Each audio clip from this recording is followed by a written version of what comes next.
Donc peut-être que vous avez accès au chat sur Zoom, vous pouvez regarder le livre qui commente le Lamachepa, Manjushri's Innermost Secret de Katchen Yeshe Gensen. Très très grand maître. Il est Vous pouvez le pas dans... voir? Non? Ok. Parce que j'ai dû le poster avant que vous arriviez. Comme ça. Ah, il est reparti. Ok. Voilà. Là, vous devriez pouvoir le voir. Ouais. Très bien. Et il y a aussi, bien sûr, un très bon commentaire de sa sainteté de la Machepa. Ça s'appelle le yoga de la sagesse en français. Le yoga de la sagesse. Il y est aussi. Très bien. Ouais. Donc ça, c'est très très utile. Ça permet d'expliquer beaucoup de choses. Et donc, on a parlé de quoi ce matin? Voilà. De génération. Exactement. Même pas. On a un petit peu parlé. On l'a évoqué comme ça. Mais on n'a pas encore beaucoup développé. Et donc, on a dit que cette phase de génération, c'est un yoga contraint, ou visualisé, etc., conceptuel, où on essaie de transformer la mort en Dharmakaya, le bardo en Sambhogakaya, et la renaissance en Nirmanakaya, qui sont en réalité nos véritables, nos véritables natures. Pourquoi est-ce qu'on passe de la mort au bardo à la renaissance, à la mort au bardo à la renaissance, etc., sans début ni fin, pour ne pas y avoir de fin si on ne fait rien? C'est parce qu'on ne reconnaît pas la véritable nature de tout ça. Et donc si on reconnaissait la véritable nature de ça, eh ben, il n'y aurait plus ça. Il y aurait le Dharmakaya, le Sambhogakaya et le Nirmanakaya.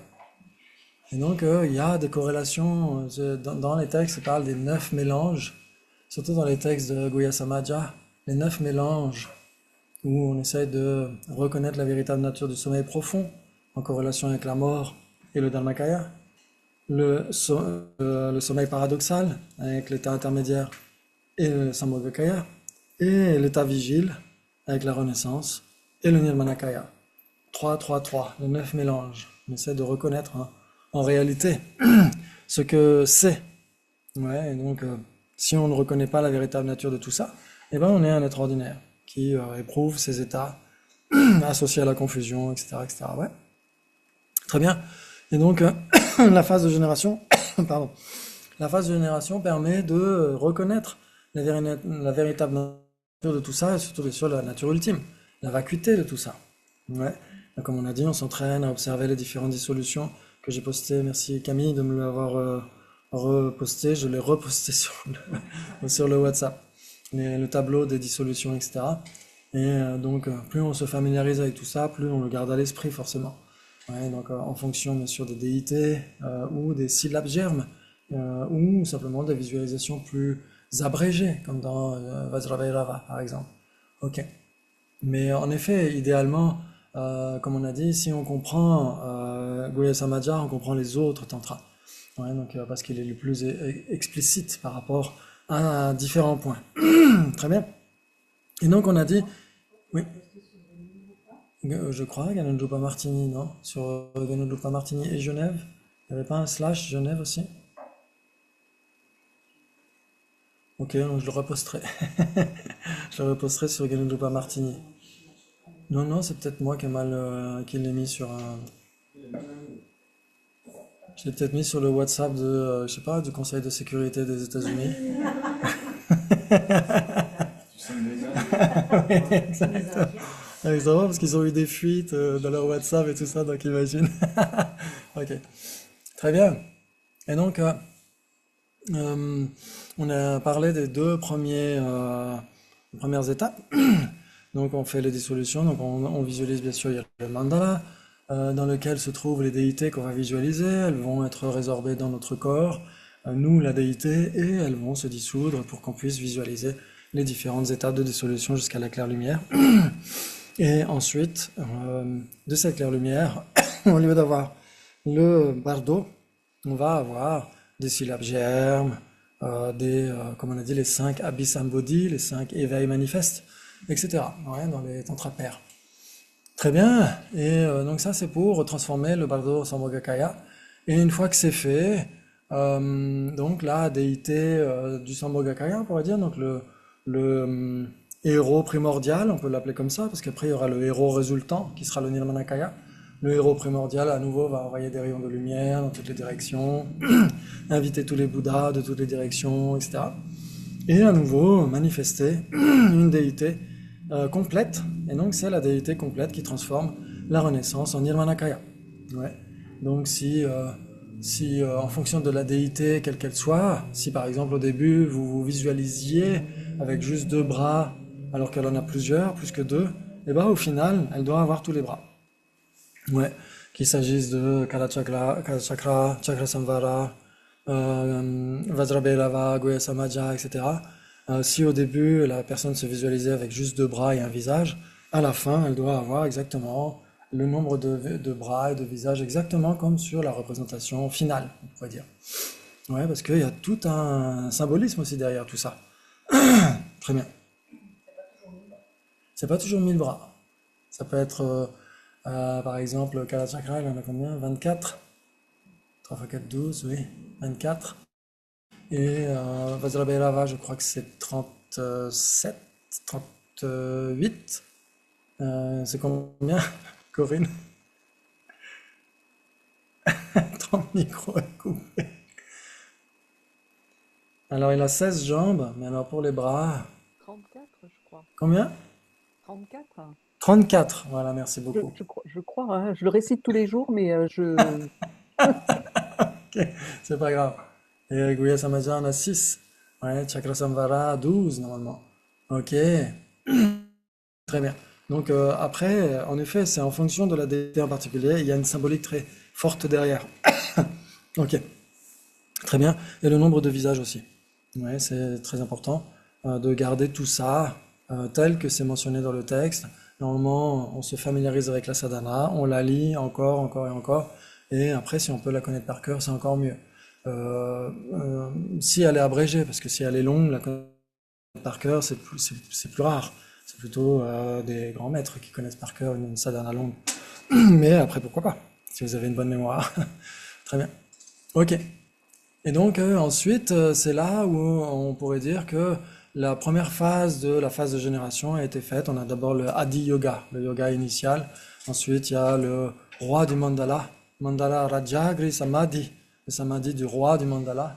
Et après, il y a le samadhi de l'activité du roi du mandala, ouais, Mandala Karma Rajagri Samadhi. Ouais, donc on a ces 3 samadhis, ouais, le yoga initial, ensuite le samadhi du roi du mandala ou du vainqueur du mandala, et ensuite le samadhi de l'activité. Et c'est au cours de cette activité que les mantras peuvent être récités, etc., etc., etc. Très bien. 34 bras, merci. Excellent. Très bien. Ok. Et ben c'est super. Et donc c'est, comme on a dit, on essaie de se focaliser d'abord sur le yoga de la déité. Ouais, donc de passer en revue cette déité qui est à nouveau manifestée, et puis le mandala c'est pour, comme on a dit, purifier l'environnement. Ouais, donc pas l'environnement qui existe déjà, puisqu'on ne peut pas purifier ce qui existe déjà, mais c'est pour purifier notre futur environnement, pour purifier les graines qui pourraient nous projeter dans un futur environnement. C'est de ça qu'il s'agit. Même si dans les textes, il y a la mention du fait qu'il y a la phase vide, ensuite la phase où il y a le début d'un univers, ensuite le maintien d'un univers, etc. Donc c'est très similaire à la cosmologie qu'on retrouve dans les Abhidharma. Ouais, où au début il y a toujours la vacuité, il y a toujours un espace vide, etc. C'est très important d'avoir cela dès le départ. Et donc ça peut être avec le mantra Om Swabhava Shuddha, Sarvadharma Swabhava Shuddhoham. Ouais, si vous avez l'habitude de réciter ce mantra, c'est justement pour se souvenir de la vacuité. C'est très très important. Ouais. Et alors c'est intéressant parce qu'il y a vraiment que dans Sri Guhya Samaja qu'on médite sur la vacuité sur la base d'une strophe, alors que les autres tantras c'est un mantra. C'est un mantra, c'est Om Swabhava Shuddha ou Om Shunyata Jnana, etc. Mais c'est vrai que pour le tout début de la sadhana, c'est une strophe qui se trouve dans le Tantra racine de Guhya Samadhya. Et cette strophe qui dit que vu qu'il n'y a pas de choses qui existent en soi, il n'y a pas de méditant qui existe en soi, etc., etc. Et donc c'est sur la base de ça qu'on médite sur la vacuité, puis ensuite le cercle de protection, le mandala, les déités, etc., etc. Ouais, donc c'est juste pour donner un petit peu un ordre général, une idée générale de comment ça se passe. Ouais. Et donc une fois que la déité est pas pleinement entière, on pourrait dire, on essaye de garder des symboles très importants. Ça veut dire que vous avez le Samaya Sattva, ouais, c'est l'être d'engagement, c'est la déité telle qu'elle est méditée avec tous les bras. Vous avez le Jnana Sattva, c'est l'être de sagesse, et qu'on retrouve dans le cœur de l'être d'engagement, du Samaya Sattva. Ouais. Et donc, c'est un petit peu pour se souvenir qu'on est indissociable de la déité elle-même. Ouais. Et ensuite, il y a le Samadhi Sattva. Il y a aussi l'être de Samadhi. C'est la syllabe qui se trouve au cœur de la déité. Et donc, c'est pour essayer de se souvenir qu'il y a le Dharmakaya, le Sambhogakaya et le Nirmanakaya qui sont là de manière indivisible. Les trois Vajras sont indivisibles. L'esprit, la parole et le corps de la déité. Ouais, c'est très profond tout ça. Et l'être de Samadhi, ou l'être de concentration, le Samadhi Sattva, qui est la syllabe germe, en fait, tout simplement. Très bien. Excellent. Et donc, on essaie de garder tout ça. Il y a aussi, bien sûr, l'initiation. À chaque fois, la déité est initiée, bien sûr, par les êtres de sagesse. Il y a des offrandes qui sont faites, etc. Il y a l'initiation, etc. Et une fois que tout cela est fait, c'est là où on peut méditer le yoga subtil, donc le mandala, visualiser à certains endroits du corps, complet au sein d'une graine de moutarde, par exemple. Et une fois qu'on s'est entraîné à ça, pour développer Shamatha Vipassana, parce que, comme dit Sasanté, les tantras supérieurs sont très spécifiques, dans le sens où ils permettent de cultiver et d'atteindre en même temps Shamatha et Vipassana. C'est très, très spécifique dans les tantras supérieurs. Et une fois qu'on a fait ça, c'est là où on peut réciter les mantras. Il y a différents types de mantras. Le mantra quintessentiel, le mantra de la guirlande de mantras, etc. Le mantra, il y en a 4 normalement, dans Sri Vajrabhairava, Guhya Samadhya, etc. Et puis au cours d'une retraite, il y a aussi le mantra de la verse de bénédiction, qui est récité en plus au cours d'une retraite. Voilà, donc c'est à peu près ça. Il y a des mantras qui sont récités verbalement. D'autres qui ne sont pas récités verbalement. Ouais, c'est un texte qui est cité par Kelubje dans son Océan d'accomplissement, où il cite un texte tantrique, je ne pourrais plus vous dire le titre, qui dit Dojetsig Dajate, Dojetsig Drapamba. Ouais, qui dit les syllabes adamantines doivent être récitées et le son des syllabes adamantines doit être abandonné. Donc, ça veut dire qu'il y a des récitations verbales et des récitations mentales. C'est ça que ça veut dire. C'est généralement plus puissant de réciter mentalement. Très bien, très bien, très bien. Et une fois que c'est fait, ensuite, il y a l'offrande interne pour essayer d'accomplir les engagements qu'on a et aussi pour réparer les erreurs, etc. Il y a les offrandes de Torma, aux protecteurs, etc., qui sont à l'extérieur normalement du cercle de protection, surtout ce sont des protecteurs mondains normalement. Ouais, dans les commentaires de l'ancien abbé de Sermé, de Gumé, pardon, du monastère tantrique de Gumé, où il dit que les déités mondaines sont toujours à l'extérieur du cercle de protection. Ok, très bien. Et une fois qu'on a fait tout ça, on peut en effet faire une dissolution finale. Ouais, donc ça veut dire qu'on essaye de méditer essentiellement sur la vacuité. Bien sûr qu'on ne quittait pas la vacuité au cours du yoga de la déité, nécessairement pas. Mais on essaye là d'insister un petit peu plus sur la vacuité. Et donc on peut faire les dissolutions initiales, et puis les dédicaces, etc., etc. Très bien, donc normalement c'est à peu près un contenu général, parce qu'il y a plein de détails. Par exemple, dans Guhya Samadhya, la Matsyankapa donne 49 points essentiels de la sadhana complète. Ouais, mais là c'est juste pour vous donner les points les plus saillants, on pourrait dire, d'une sadhana. Je peux juste rajouter un petit peu le fond mental.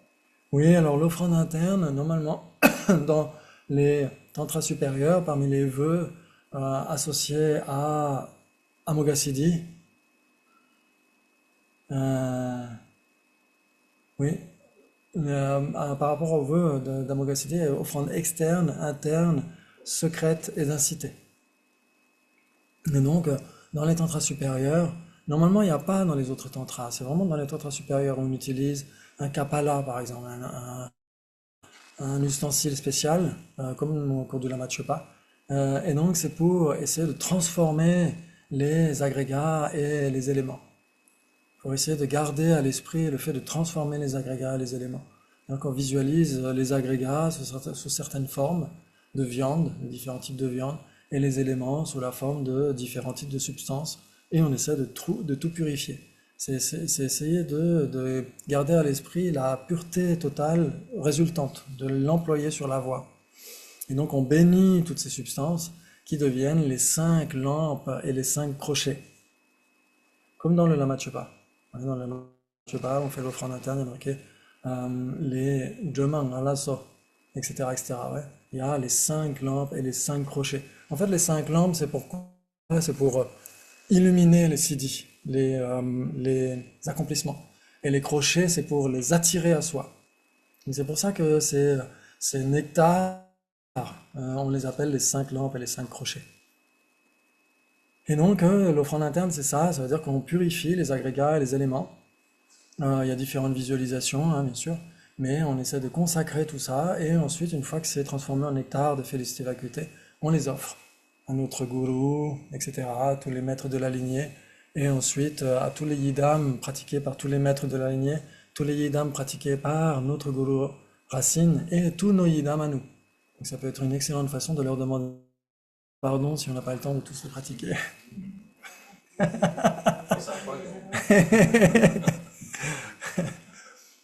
Et ensuite aux protecteurs supramondains, les protecteurs mondains qui sont à l'extérieur du cercle de protection, et à tous les êtres qui sont visualisés comme la déité elle-même. Tous les êtres ressentent la félicité vacuité dans leur esprit. Ça, c'est très très utile. Et donc, c'est ce qu'on retrouve au cours des tsok, quand on pratique les tsok, l'offrande de tsok, Gana Chakra, la roue de l'assemblée comment dire, l'assemblée d'offrandes, on pourrait dire, on peut l'appeler comme ça.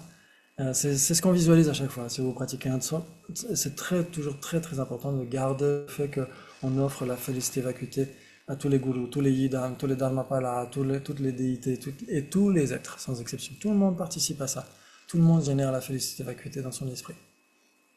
C'est une très bonne façon de purifier toutes les négativités qu'on aurait pu engendrer en méprisant des déités ou en devenant sectaire, par exemple. C'est extrêmement dommageable pour le dharma. C'est un dharma très noir d'être sectaire, par exemple. Et donc ça permet de contrecarrer tout ça, et le fait d'avoir de dédaigner les autres, de mépriser les autres, etc. C'est très très malsain, ça va à l'encontre de bodhicitta. Donc pour réparer tout ça, l'offrande interne est très très puissante. Oui. Mm. Et au final, la déité elle-même, avec toutes les déités dans le mandala du corps, aussi vont ressentir la félicité vacuité en goûtant ensuite l'offrande interne aussi. Très bien. Et après, bien sûr, il est possible de faire l'offrande de torma. Là, c'est pareil, l'offrande de torma ou le gâteau rituel, c'est aussi pour remercier et pour bénir les déités qui nous auront protégés, etc. Alors, souvent, dans les sadhanas complètes, il y a une offrande de torma avant et une offrande de torma après. C'est tout à fait possible. Et la Matsongkhapa conseille, si on fait plusieurs sessions dans une journée, d'offrir au moins une torma à l'issue de la dernière session de la journée, pour les protecteurs supramondains, etc. C'est très important. Pour les remercier de nous avoir aidés à écarter les obstacles, etc. Ça peut être très utile et ça peut être fait assez rapidement. Il n'y a pas besoin de passer beaucoup de temps là-dessus, mais l'intention et le fait de visualiser, ça peut être très très très utile. Oui, oui, justement, les viandes, c'est justement ce dont on parlait, ce sont les agrégats qui sont transformés en nectar de félicité, et l'alcool représente les autres substances qui sont purifiées. Donc c'est un petit peu comme ça qu'on les manifeste physiquement dans deux contenants différents. Mais ça peut être du thé et des grains de raisin à la place, pourquoi pas. Ce qui compte, c'est vraiment l'intérieur. Ouais. Et ce qui est conseillé en particulier, si on participe à un tsok, c'est de rester cool. De toujours rester cool, de ne jamais se crêper le chignon au cours d'une assemblée de tsok. Ça va à l'encontre des samayas, des engagements tantriques. Donc si on les a pas reçus, bon à la rigueur, on va chicaner. Non, je rigole. Mais si on a reçu les vœux, il faut surtout pas se chicaner au cours d'un tsok. J'ai vu des fois, je vous dirai pas dans quel centre, c'était il y a longtemps, où il y avait une personne qui mettait les trucs sur la table, etc., qui était en colère parce que c'était la seule à s'occuper de tout ça, et personne participait. Et moi je me suis dit, oh non, il faut surtout pas qu'elle se chicane avec qui que ce soit. Un tsok, c'est fait justement pour une harmonie, pour que on se sente tous frères et sœurs, etc. Et donc c'est très important de rester cool, de rester souriant, cool, compréhensif, de surtout pas être grinche, surtout pas au cours d'un tsok. Ok, très bien, très bien, très bien. Et une fois qu'on a terminé la sadhana, la pratique ne s'arrête pas là. Ce serait trop facile. Oui, notre vie est une sadhana. La post-méditation est très importante. Ouais. Quand tu côtoies des personnes qui l'ont vécu, ouais, c'est un petit peu. C'est important de garder la saveur de la pratique, même en post-méditation. Ouais. Donc par exemple, il y a plein de conseils comme ça. Par exemple, avant de s'endormir. Avant de s'endormir. Vous savez que parmi les facteurs mentaux, le sommeil, c'est quoi? C'est quoi étudier l'oric? C'en est un. C'en est un. Facteur mentaux neuf. Variable. Différencier. Variable. Variable. Ah oui, ils peuvent être Ouais. bons ou mauvais en fait. Exactement. Facteur mental variable. Ouais, il y en a 4. Et donc, il en fait partie. Donc, la teneur de notre sommeil va énormément dépendre de ce qui va se passer juste avant. Donc ça, il n'y a pas besoin des tantras pour ça, hein. Vous pouvez méditer bodhicitta, la sagesse de la vacuité, avant de vous endormir, vous réjouir des mérites de tous les êtres, etc. Vous pouvez faire plein de choses, juste quelques pensées avant de vous endormir. Ça va colorer votre sommeil, vous allez pratiquer même pendant le sommeil. C'est génial. Oui, Christine? Ça va colorer le réveil aussi. Aussi, C'est une on sera plus réaction reposé, directe. Ouais. on sera plus reposé, etc. Et puis les Ouais. pensées aussi. Les Hein? pensées, les pensées sont aussi en lien avec nos dernières pensées quand on s'endort. Oui, La même chose qu'avec la mort, en fait, par rapport au bardo. C'est c'est pareil. pareil. C'est pour ça qu'on parle des 9 mélanges, parce que c'est très similaire. Le sommeil profond, la mort, le dharmakaya, le sommeil paradoxal, le bardo, sont très similaires, et le sambhogakaya quand ils sont purifiés, etc. Donc ils sont très similaires à des niveaux plus ou moins profonds, bien sûr, mais il y a beaucoup de similitudes. Et donc ça, c'est très important de s'endormir avec des pensées très saines, très très utiles, très constructives, qui vous font du bien à vous déjà, vous dormez plus reposé, vous pouvez faire des beaux rêves, etc. Là, je suis sûr que tellement on a parlé des déités hier, je suis sûr que cette nuit vous avez rêvé de la déité. J'en suis sûr. Donc ça, c'est tout à fait normal. Parce qu'on en a tellement parlé au cours de la journée que cette nuit, on a nécessairement, ça devait être très très joli. Ok, très bien. Donc c'est normal puisque ça imprègne la conscience plus subtile. Et donc ça, c'est très important. Et donc si vous pratiquez les tantras en plus, vous pouvez dire, ok, la déité, le nirmanakaya et le samogakaya vont se résorber dans le dharmakaya. Vous pouvez avoir cette intention-là. Et par la force de la compassion, demain matin, les Sambhogakaya, les Nirmanakaya vont à nouveau émaner du sein même du Dharmakaya.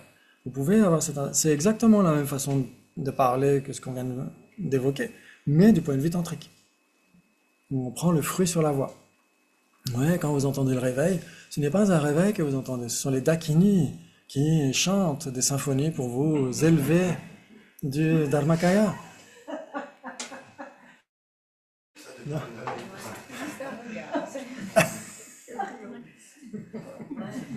Non, Ça n'a pas un lien avec le son, justement, des Dakini.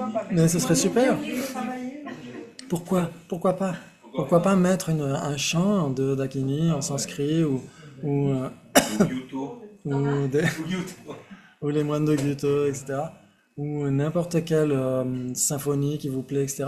Et en fait, vous gardez à l'esprit que vous vous élevez en tant que Sambhogakaya du sein même du Dharmakaya parce que les Dakini vous ont supplié de le faire pour le bien de tous les êtres.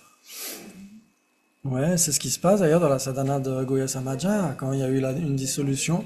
Il y a eu une dissolution et on visualise que les quatre, Lochana, Mamaki, Pandaravasini et Tara, chantent des louanges à la déité principale pour la faire sortir de son absorption afin d'accomplir le bien des êtres. Et donc quand on se réveille du sommeil, c'est exactement la même chose.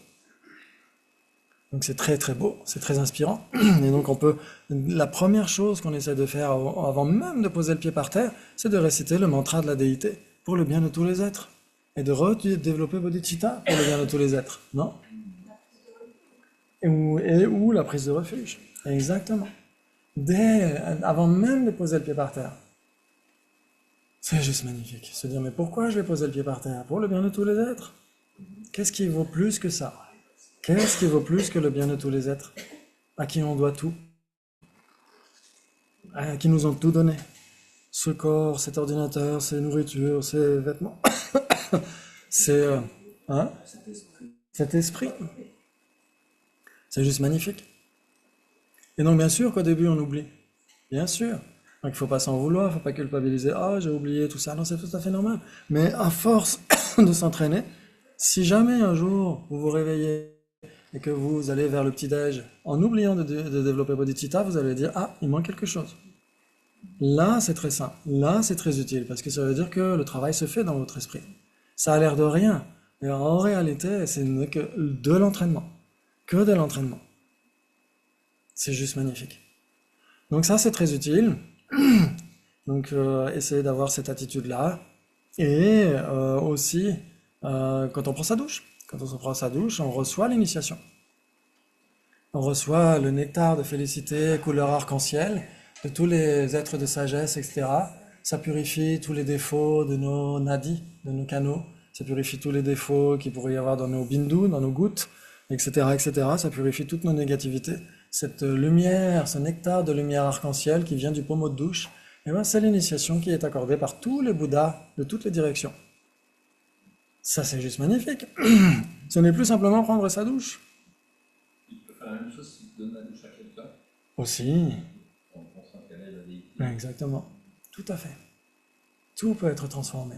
Et en plus, ça peut être très beau et très inspirant.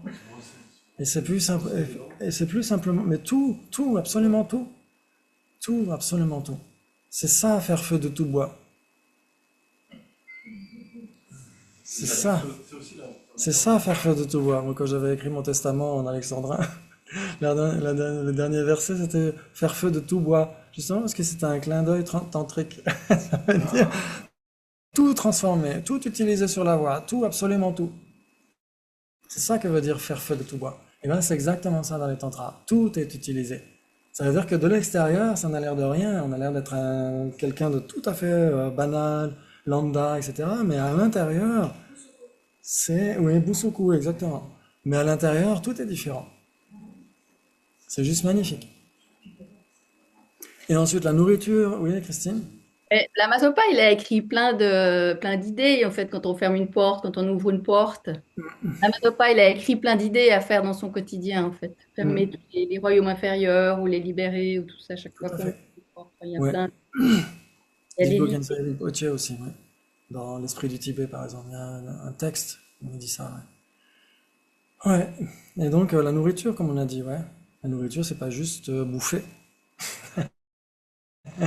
C'est du nectar de félicité que tous les êtres ont participé à faire obtenir, à manifester. Et donc, ils offrent ça au Yidam, qui est une même entité avec le Guru, qui lui est une même entité avec toutes les sources de refuge à travers tous les univers. Et donc, tous les êtres accumulent d'immenses mérites par le fait que vous mangiez. C'est juste magnifique. Et vous aussi, vous accumulez des mérites et de la sagesse. Rien n'est mis de côté. Alors la saveur, après, ça dépend. Si tu fais un McDo, c'est toujours du McDo, mais... Oui, en fait, comme on a dit, je crois que c'est oui, c'est hier, on a dit c'est surtout, ça ne bloque pas ce qui se passe à nos consciences sensorielles, mais ça bloque ce qui se passe, enfin ça embellit ce qui se passe dans la conscience mentale. C'est ça qui fait la différence. Exactement. Et donc dans ce cas-là, tout est vraiment utilisé. La bouffe, quand on va aux toilettes, c'est pareil, on visualise qu'on pratique Vajrasattva, et donc tout ce qui part dans les toilettes, c'est tous nos karmas malsains qui sont purifiés en félicité vacuité, qui vont dans la bouche de Yama, la déité de la mort, etc., qu'on peut visualiser comme une gueule de requin, etc., pourquoi pas. Et donc toutes nos négativités sont purifiées, sont offertes à Yama, le dieu de la mort. Et donc tout peut être purifié, absolument tout. Hein? Non? Non. Si? J'ai juste pas compris ce que tu as dit par rapport à la nourriture. Tu as expliqué une visualisation, j'ai pas compris. Oui. Ça veut dire que même si on ne pratique pas le yoga de la déité, on peut visualiser que notre maître se trouve dans notre cœur. Et donc toute la nourriture qu'on va absorber, c'est du nectar de félicité qu'on aura béni grâce à Om Ahum d'ailleurs. On récite toujours ça pour bénir. Et c'est offert à notre maître. Et tous les êtres en participent. Oui, exactement. Et tout a été offert par tous les êtres, parce que tous les êtres, de près ou de loin, de manière indirecte ou directe, ont participé à cette situation-là. À créer la nourriture. Ouais.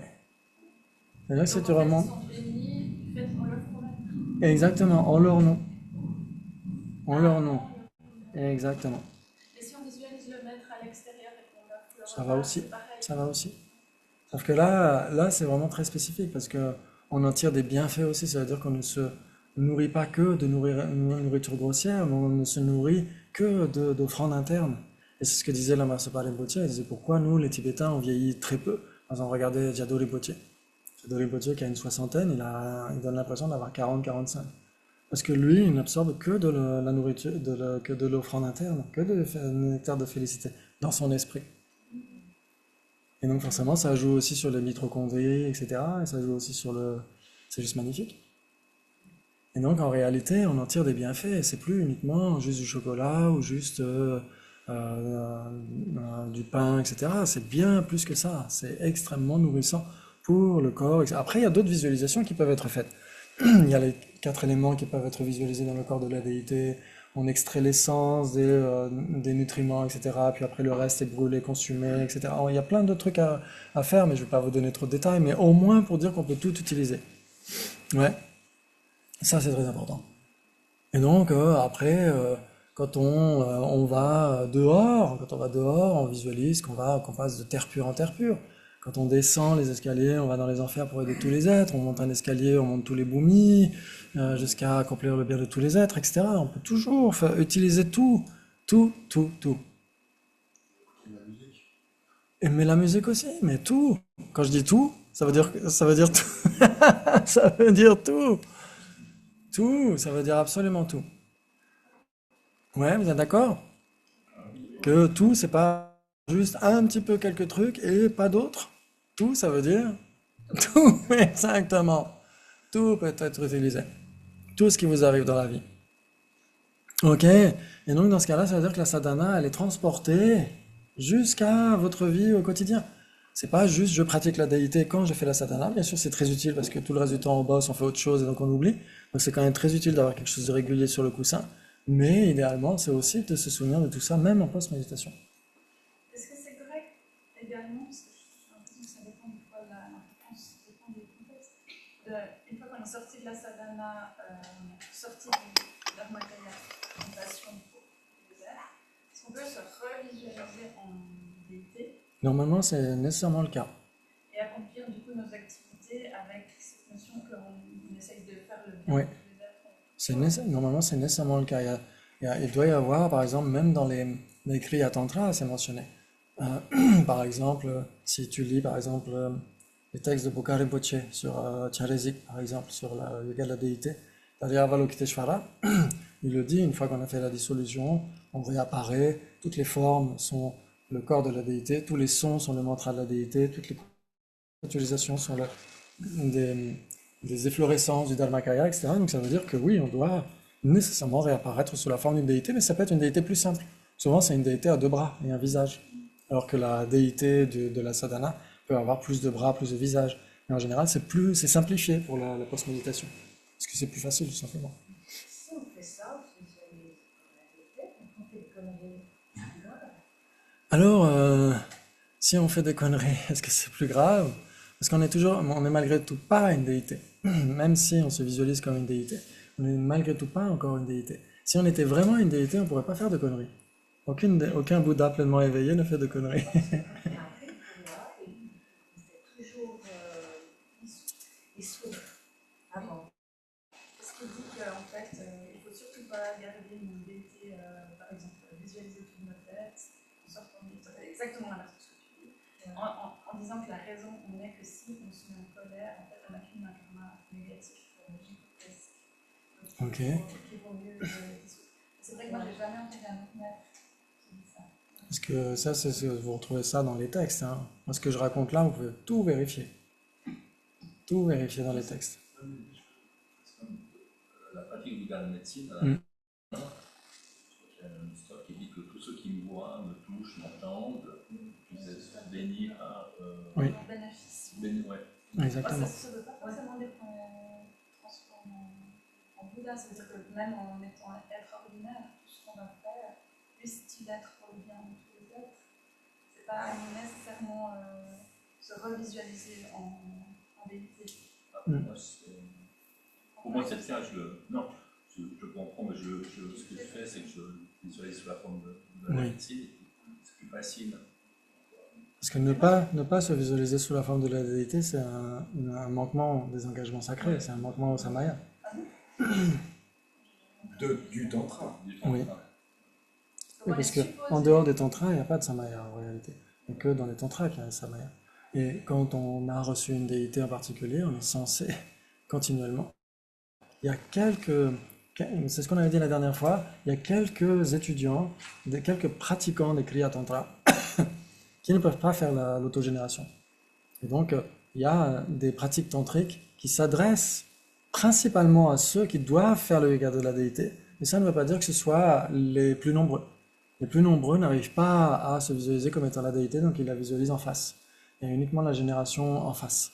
Mais, comme dit Lama Tsongkhapa, c'est le tout premier chapitre, peut-être le chapitre 2 du Ngakren Djambo, où il dit qu'en effet, même si la plupart des pratiquants du Kriya Tantra ne se visualisent pas, malgré tout, le Kriya Tantra a pour disciples principaux ceux qui le font. C'est ça que ça veut dire. Et donc, ça veut dire que si on a reçu une déité et qu'on fait le yoga de la déité, on est censé le faire tout le temps. Sinon, quel est l'intérêt?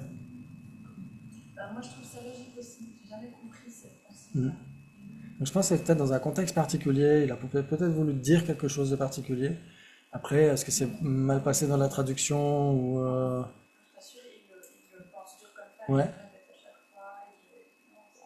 Puis en plus, moi, j'ai envie de discuter avec lui directement. Ok, C'est vraiment comme ça qu'on soit. ouais, C'est comme ça que c'est. ouais. Mais c'est pas du tout ce qu'on trouve dans les textes qui font autorité, en tout cas.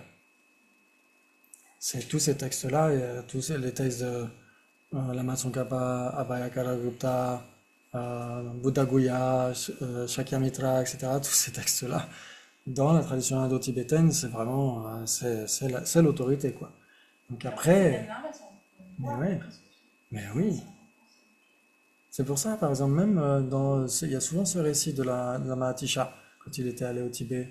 Il disait que pour ses vœux monastiques, il arrivait à les maintenir très très bien, etc., plutôt bien. Il disait pour les vœux de Bodhisattva, j'avais des enfreints, des offenses assez régulières, mais il dit pour mes vœux tantriques, c'était comme une pluie diluvienne, mes manquements. Parce que toutes les secondes, on oublie. C'est pour ça qu'on est censé pratiquer Vajrasattva à la fin d'une journée pour purifier tous ces manquements. Parce que c'est un manquement de ne pas se visualiser comme étant la déité. Parce que c'est mentionné à la fin des textes, par exemple, Vajrabhairava. Ne serait-ce que Vajrabhairava, c'est marqué à la fin. Hop, je me visualise comme étant Vajrabhairava à un visage et deux bras. Etc. etc.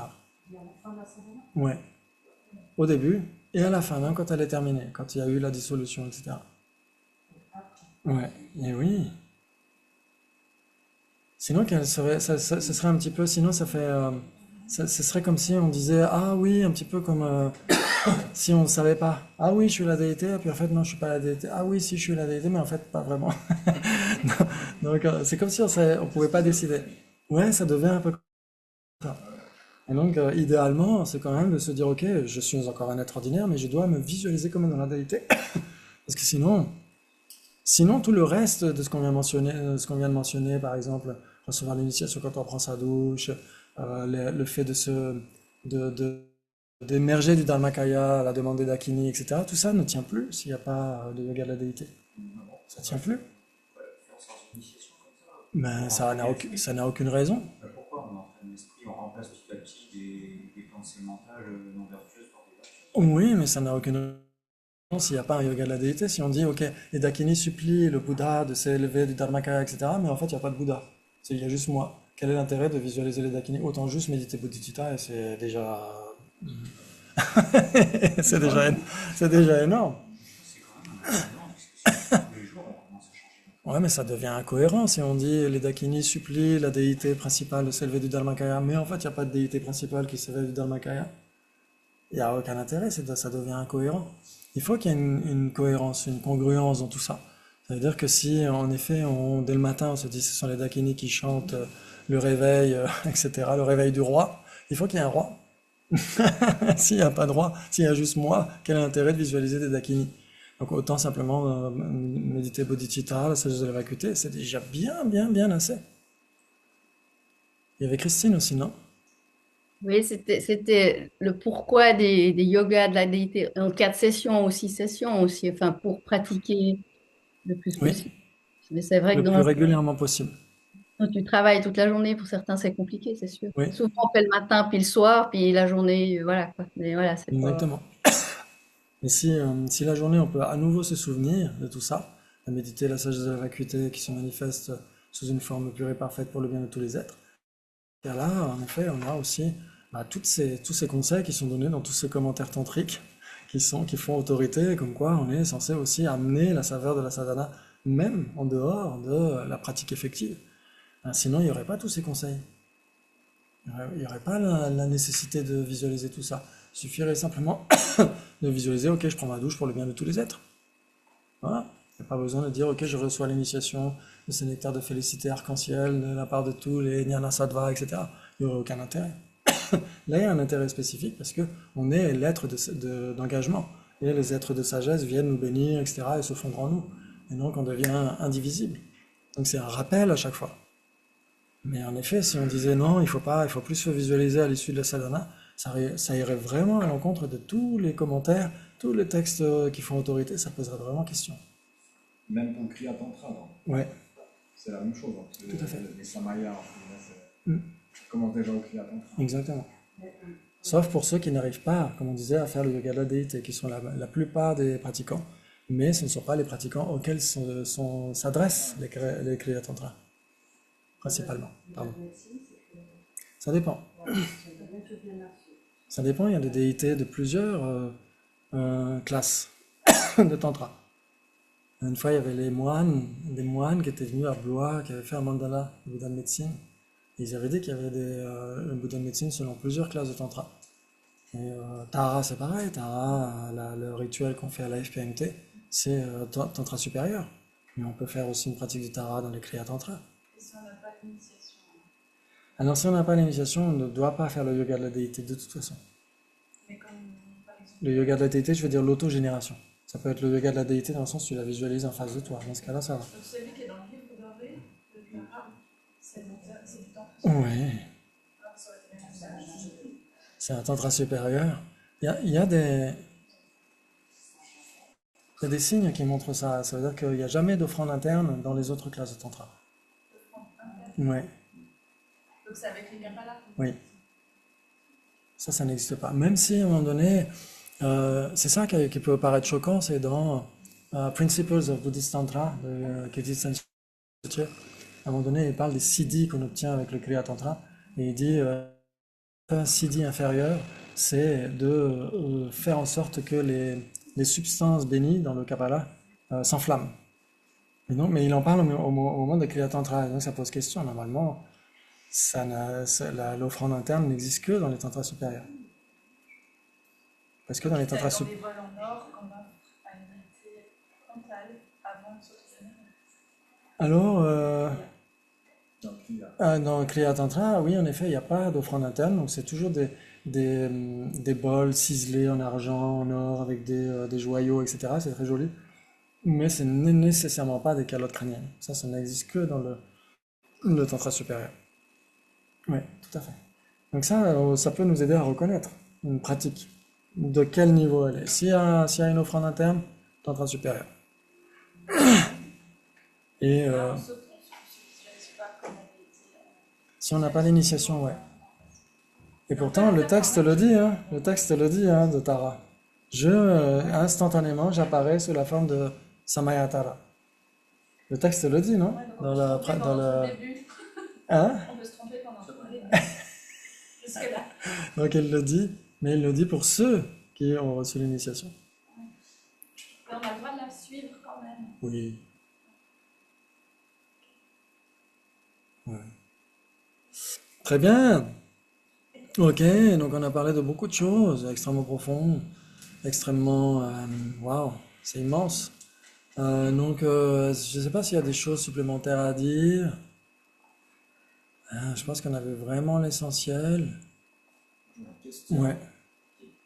En lien, sans être en lien, mais c'est pour post-méditation. La post-méditation semblable à une illusion. Oui. Quelle est la différence entre être une illusion et être semblable à une illusion? Parce que c'est pas la même chose. Mm.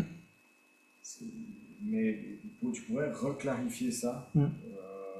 Cette subtilité en fait entre l'illusion, Ouais. c'est une illusion ou c'est semblable à une Une illusion. illu- C'est important ça. Ah, c'est très important. Parce que plein de gens disent ça. Tout est une illusion dans le bouddhisme. Alors c'est faux. Tout est comme une illusion. Et donc, c'est même littéralement dit dans en tibétain, en sanskrit, etc. C'est comme une illusion. Yuma tabu en tibétain. Et donc, c'est comme une illusion. Donc, être une illusion, par exemple. Par exemple, si je vois au loin quelqu'un qui est en train de marcher sur la route, j'ai l'impression que cette personne est en train de marcher dans une flaque d'eau. Alors qu'il fait chaud, etc. Et sur la route, il y a un mirage.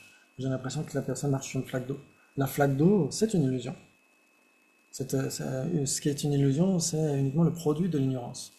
Ouais, ou c'est l'objet de l'ignorance. Ça, c'est l'illusion. Si je suis persuadé qu'il y a une flaque d'eau, parce que j'ai jamais vu un mirage, etc. Si je sais que c'est un mirage, ça m'apparaît toujours comme étant de l'eau, mais je n'y crois plus. Là, dans ce cas-là, ça existe comme une illusion.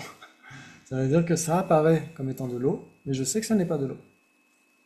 C'est ça qui est semblable à une illusion. Oui, exactement. Ça veut dire que, par exemple, si on médite sur la vacuité, si on médite sur la vacuité, et donc là, c'est la méditation semblable à l'espace, parce que l'espace, c'est une simple absence d'obstruction, c'est pas une simple absence d'existence inhérente, mais la vacuité est comme une simple négation, comme l'espace. Donc une fois qu'on sort de là, on a compris que les phénomènes étaient doués d'existence inhérente. Mais elles continuent de nous apparaître comme étant doués d'existence inhérente. Et donc on sait qu'ils nous apparaissent comme étant doués d'existence inhérente alors qu'ils en sont dénués. Et donc on sait que c'est semblable à l'illusion. Les phénomènes, la tasse est semblable à l'illusion. Et la tasse n'est pas une illusion. Elle n'est pas produite par mon ignorance. C'est-à-dire que si je m'éveille, imaginons que je m'éveille, mon ignorance va disparaître, ce serait super, mais est-ce que la tasse va disparaître pour autant? Non. Si la tasse disparaissait, ça voudrait dire c'est comme un rêve. Par exemple, le rêve, quand on se réveille, l'apparence onirique de la tasse cesse d'exister. Donc la tasse onirique est une illusion. Parce que j'ai l'impression qu'il y a une tasse là alors qu'il n'y en a pas. Ouais, donc quand je me réveille, la tasse disparaît. Mais là, si je m'éveillais, par exemple, je deviendrais un Bouddha, la tasse continuerait d'exister. Par contre, son apparence d'existence inhérente, ce serait totalement éliminé. Parce que ça fait partie du vol cognitif. Est-ce qu'on peut prendre l'exemple d'une marionnette? Il y a des enfants, ils ont peur d'une marionnette. Ils prennent pour vrai. Oui. Et après, quand ils réalisent que c'est une marionnette, ils ont peur. Mm. Donc c'est ça, en fait, c'est qu'on donne plus le pouvoir à la chose d'être une illusion, quand on l'a reconnue comme une illusion, elle n'est plus une illusion. Oui, Même si on la voit encore. elle n'est plus trompeuse. Voilà. On pourrait dire ça comme ça. Elle n'est plus trompeuse. C'est ce que dira, par exemple, Gelugje. Gelugje dans le Tongtun Chenmo, par exemple. Et Lama Tsongkhapa aussi, il dira la même chose. Ça veut dire que pour les êtres ordinaires comme nous, les apparences d'existence inhérente sont trompeuses, parce qu'on y croit. Mais pour les Aryas, il y a toujours l'apparence. Les Aryas qui ne sont pas des Bouddhas, il y a toujours l'apparence d'existence inhérente en post-méditation. Mais pour eux, ce n'est plus trompeur. C'est faux, mais c'est pas trompeur. Alors que pour un être ordinaire comme moi, ça peut être trompeur parce que je vais saisir cette apparence comme étant la réalité. Ouais, donc être comme une illusion et être une illusion, c'est deux trucs différents. L'illusion, elle n'existe que tant que l'ignorance est là. L'ignorance manifeste. Ouais. Alors que exister comme une illusion, ça veut dire que le mode d'être et le mode d'apparence sont discordants. C'est-à-dire que par exemple, on regarde un prestidigitateur sur la scène, il donne l'impression de couper sa femme en deux, mais il ne coupe pas sa femme en deux. Donc le fait de couper sa femme en deux, c'est surtout le jour des droits des femmes, le 8 mars, c'est prohibé. Comme ça, il a deux femmes. Et donc, donc peut-être qu'il la coupe de manière transversale. Et donc, en effet, il donne l'impression de la couper en deux, mais ne la coupe pas en deux. C'est pourquoi on dit qu'il y a une illusion qui est là. Mais en effet, la femme coupée en deux, elle existe comme une illusion. Et on pourrait dire que la femme qui... Oui, je ne sais pas si c'est suffisamment clair. Ouais, Non, parce qu'en fait, ce serait plutôt comme une illusion. Là, dans le cas présent, ce serait plutôt comme une illusion. ouais, Ils ne croient pas, c'est pas Parce qu'on n'y croit pas, en fait. parce qu'on n'y croit pas. Tandis qu'un film, par exemple, des fois, on est pris dans le film, surtout moi, je pleure, Non. et je dois faire un effort pour me dire que c'est un film. Et donc, comment je fais? Tu peux rire avec ça. Je pense qu'il y a de l'expérience que j'ai faite, c'est pour ça. Donc, Mais je vous quand la je fais raconte ça veut dire que je me sors de l'illusion. Et c'est là où je me rappelle que c'est trompeur. Oui, exactement. C'est tout à fait ça. Il est toujours là, le film, mais si j'arrive à me rappeler que c'est trompeur, Oui, ça me fait sortir de l'illusion. oui. On pourrait le dire autrement, on pourrait dire la tasse inhérente, c'est une simple illusion, elle n'a jamais existé. Il n'y a jamais eu de tasse inhérente absolue, intrinsèque. Et la tasse qui donne l'impression d'exister de manière inhérente, qui semble exister de manière inhérente, elle existe comme une illusion. Parce qu'elle donne l'impression d'exister de manière inhérente, tout en étant dénuée d'existence inhérente. Donc la tasse inhérente, ça n'a jamais existé. Une tasse inhérente, c'est juste un rond C'est ça carré. l'illusion. C'est ça l'illusion. Mais une tasse qui donne l'impression d'exister de manière inhérente, ça c'est une tasse qui existe comme une illusion. Parce que son mode d'apparence et son mode d'être sont discordants. Ouais, ça vous parle? Ouais, Génial. quand on réalise qu'il n'y a pas d'existence inhérente, c'est pas à ce moment-là que les vérités conventionnelles disparaissent. Un peu comme dans le rêve, on se réveille et l'objet disparaît. Alors, une vérité conventionnelle, c'est nécessairement un existant. Parce que les deux vérités, c'est une division exhaustive des existants. C'est-à-dire que si ça existe, c'est soit une vérité conventionnelle, soit une vérité ultime. Donc, or, une tasse inhérente, ça, c'est même pas une vérité conventionnelle. Une tasse inhérente, c'est un non-existant. Il n'y a jamais eu de tasse absolue ou de tasse inhérente. Ça, c'est qu'une illusion. Ce n'est que le produit de mon ignorance. Par contre, la tasse est une vérité conventionnelle. Elle existe conventionnellement. Et même la vérité ultime existe conventionnellement, mais c'est pas une vérité conventionnelle pour autant. Ouais. Non? Non, parce qu'à un moment donné, on disait justement qu'une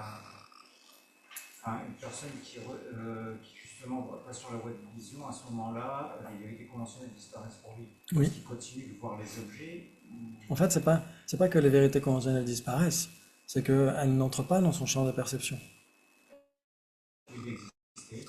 Oui. Il n'y perçoit pas. Exactement. Parce qu'il est concentré, il a son samadhi sur Tout à fait. l'absence d'existence. Et Exactement. c'est là qu'il les voit semblables à une illusion. Alors en fait, il Comment ne ça? les voit même pas. C'est-à-dire que si par exemple, je sais pas moi, si par exemple tu prends un microscope et tu essaies d'observer une molécule de la tasse, elle échappe à ton champ sensoriel. Elle continue d'exister, tu zoomes, mais tu es tellement dans le zoom justement que tu vois plus la tasse. Mais la tasse continue d'exister, sauf qu'elle n'est plus appréhendée par ta conscience. Là, pour les vérités conventionnelles, c'est pareil. Elles ne sont pas observées par une perception directe de la vérité ultime pour les non-bouddhas. Pour tous les non-bouddhas. Il n'y a que les bouddhas qui perçoivent les deux en même temps. Voilà, mais c'est pour ça qu'il, quand il sort de la méditation, post-méditation, Voilà. là, lui, il perçoit, donc l'Arya, Mm. Bodhisattva ou l'Arya, il perçoit justement la tasse semblable à une vie. Exactement. C'est ça. Ouais, en En post-méditation. méditation, il ne l'aperçoit plus. Exactement. Mais d'accord, Tout parce à qu'il fait. perçoit la vérité ultime. Tout à fait. C'est exactement ça. Hein? Alors nous, on ne peut pas. Ouais. Mm. Un Bouddha le peut. Seul le Bouddha le peut. Mais en effet, il n'y a que ça, ça fait partie du voile cognitif.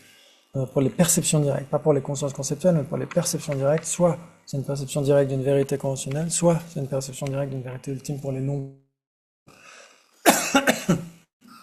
Très bien. On dit, ah ouais, on a compris. On va dire, si on peut le redire demain. C'est pas. De redire la vie. Non, mais Essaie voilà, de vivre. de vivre. On fait une petite pause. Allez, Ouais. On peut on les fait 7 minutes de pause. On fait 8 la dernière. Allez, 8. 8 minutes de pause. Exactement. À tout de suite. On revient dans 8 minutes. On peut les encourager à faire du débat, ça aide à comprendre. Ça. Ah ben, il faut que tu le dises quand on revient.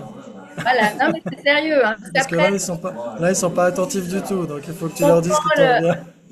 Sans l'emptiness de ta tasse qui est occasionnelle jusqu'à ce que la tasse elle se casse. Ah oui, mais là, ils sont pas du tout. Là, ils sont dispersés. Ah, voilà. Donc, il faut que tu le redises quand on revient. À tout de suite.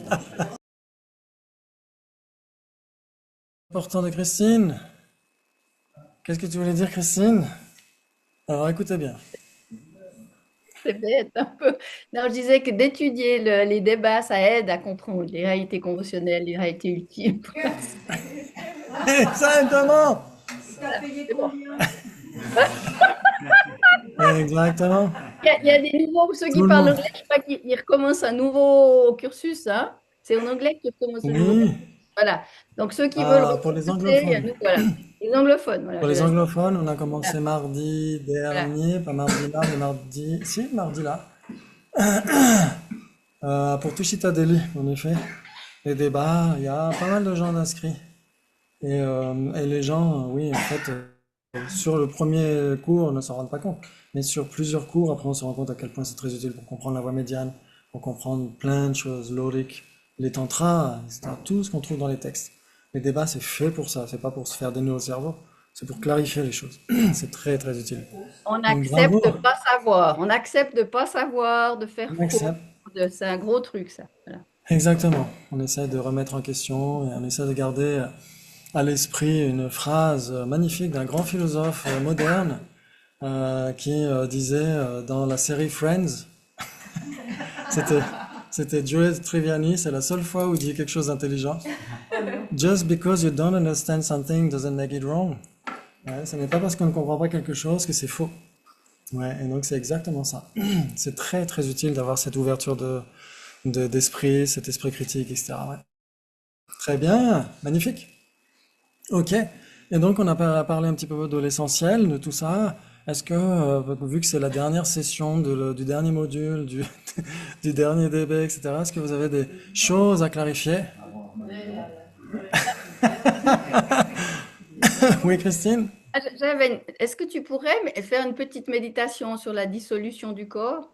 Oui, pourquoi pas? Voilà. On va faire ça à la fin, c'est ça? Ok. Dans les dernières minutes, on va essayer de faire une méditation comme ça. Ce sera intéressant. Exactement. Tout à fait. Ok. Très bien. Et donc, oui, on a vu beaucoup de choses. On a vu 13 ou 14 modules quand même. On a vu beaucoup de choses. 13. Et donc, c'était pour moi un immense plaisir de voir que vous êtes accrochés, que vous avez essayé de comprendre, vous êtes intéressés, vous avez interagi, etc. Et donc, c'était juste magnifique. J'étais le premier servi, j'étais le premier à en retirer des bienfaits. Donc, c'est juste magnifique. Excellent. Et puis, sinon, pour conclure sur les tantras, là, en effet, il y a les 4 classes de tantra qui vont crescendo, en fait, hein, comme on avait dit. C'est-à-dire que, comme dit Sasante, on essaie d'abord de s'entraîner dans les Kriya Tantra parce que c'est plus simple d'une certaine manière, même si il y a aussi beaucoup de détails, etc. On essaie de s'entraîner d'abord à ça, et ensuite on peut essayer progressivement d'aller vers les classes plus élevées. Mais c'est moins dangereux, pas nécessairement. Toute pratique tantrique, oui, mais toute pratique tantrique nécessite quand même un encadrement, de toute façon. Un encadrement de maîtres qui sont pleinement qualifiés, etc., des gens qui savent de quoi ils parlent, parce que ça peut vite vriller vers le New Age, ou sur des trucs où on dit on pense ceci, donc on fait cela, etc. Et on imagine que, donc il faut vraiment essayer d'avoir cette assise dans la tradition. Ouais, parce que cette tradition, elle a porté des grands yogis, des grandes yoginis depuis des siècles et des siècles. Et donc, elle est très bien comme ça. Il n'y a pas à changer quoi que ce soit pour imaginer qu'il faut s'adapter à notre monde moderne. À part certains détails, comme on a dit, hein, comme on a dit, les offrandes peuvent être modifiées. On n'est pas obligé de faire un torma avec de la tsampa, etc. D'ailleurs, les Indiens n'utilisaient pas de la tsampa. De toute façon, ils utilisaient certainement une autre farine que de l'orge grillée. Et on peut utiliser des biscuits, on peut utiliser des choses comme ça. Ouais, donc on peut être moderne, on n'est pas obligé d'être, comment dire, traditionnaliste. Ouais, on peut être traditionnel, mais pas traditionnaliste, dans le sens où il faut surtout pas supporter la moindre virgule qui change. Et il faut toujours un juste milieu. Ouais.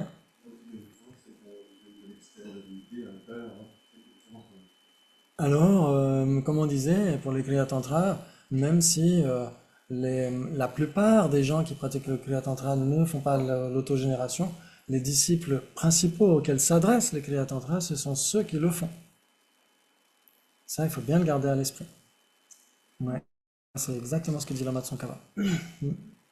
Est-ce que toutes les déités qu'on peut voir là sur les Tara, Avalokiteshvara, Bouddha de médecine, et les autres Bouddhas qui a donné 36 000 ans, et tout ça, ça a été donné par le Bouddha, et la couleur, et la forme, et tout ça, les représentations, on dira globales, c'est donné par le Bouddha, ça, ou c'est venu par la suite? Ouais. Par exemple, alors les tantras, ils sont intemporels. Les tantras sont intemporels, c'est très difficile de faire une archéologie, de retrouver un tantra en particulier, quand est-ce qu'il a commencé. C'est surtout intemporel, mais on dit que les tantras ont été donnés par le Bouddha lui-même au cours du second tour, quand il enseignait les perfections de sagesse à Gridrakuta, sur le pic des Vautours. En même temps, il se manifestait ailleurs pour donner les tantras.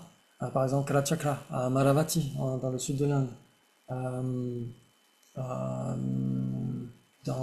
Pas loin enfin, dans le sud de l'Inde. Et donc, il a donné Kalachakra à un roi en particulier. Et on peut dire qu'il a donné aussi d'autres déités à d'autres pratiquants qui étaient vraiment faits pour ça. Par exemple, il y a des légendes par rapport à ça. Quel est le vrai, quel est le faux? Mais il y avait un roi, Indrabhuti, je crois, qui avait dit au Bouddha, moi je veux bien pratiquer, mais je veux rien changer. J'ai une cour, j'ai des possessions, et donc je n'ai pas à aller prendre des vœux comme vous, moi je veux garder ma situation. Et donc le Bouddha s'est manifesté comme Guhya Samaja, justement pour dire, voilà, tu peux pratiquer comme ça. Tu peux utiliser tout pour transformer ta perception des choses. Et donc, quand c'était exactement dans l'histoire du Bouddha, c'est difficile à retracer. Mais on dit que certains tantras, en tout cas certains, ont été donnés au moment où il enseignait le second tour. Mais après, comme on a dit, c'est pas un récit temporel. C'est un peu comme pour les écoles philosophiques. Les écoles philosophiques, c'est pas un historique des vues. C'est une doxographie, c'est un recueil des. Et ça ne veut pas dire, tiens, il y a eu d'abord ça, puis après ça, puis après ça. Pas nécessairement. Ouais. En tout cas, c'est le Bouddha, la plupart du temps, c'est sous la forme de Vajradhara, ou alors sous la forme de la déité qui est au cœur du mandala. Ouais.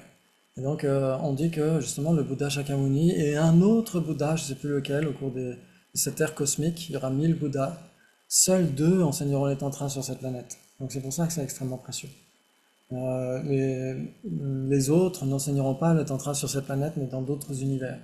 Et donc, on a beaucoup de chances d'avoir le tantra. Donc autant s'en servir, autant les utiliser si on a l'accointance pour ça, si on a le feeling pour ça, bien sûr. Et si on voit la cohérence de ça aussi, surtout. Parce que justement, sans le yoga de la déité, c'est très difficile de dire qu'on pratique vraiment le tantra. Parce que sinon, comme on a dit, dans le Lamrim, il y a le fait de voir le maître comme un Bouddha pleinement éveillé. Ça existe déjà dans le Lamrim. Ça, c'est pas du tout tantrique. Ouais, c'est pour se focaliser sur le côté lumineux du gourou, ne voir que les qualités, etc. Et donc, ça déjà, et quand on fait des rituels comme le rituel du Bouddha de médecine qu'on a, Lama Sopa Rinpoche nous avait donné à la FPMT, c'est un rituel des sutras. Et donc, on visualise le Bouddha en face de soi. Donc, mais ce n'est pas un yoga de la déité. C'est une visualisation d'une déité. Mais ce n'est pas un yoga de la déité. Le yoga de la déité, c'est l'autogénération. Donc, pour une pratique tantrique pleinement qualifiée, il doit y avoir une autogénération. Parce que justement, il y a un aspect psychologique extrêmement important là-dedans, dans la dignité divine, dans l'individualité divine, où on essaie de garder l'identification par rapport à la nature de Bouddha qui est pleinement manifeste, avec tous ces ornements, toute cette magnificence, ouais, qui est totalement vide d'existence inhérente. Donc ça, c'est très important de voir que le yoga de la déité, c'est le cœur principal de la pratique tantrique.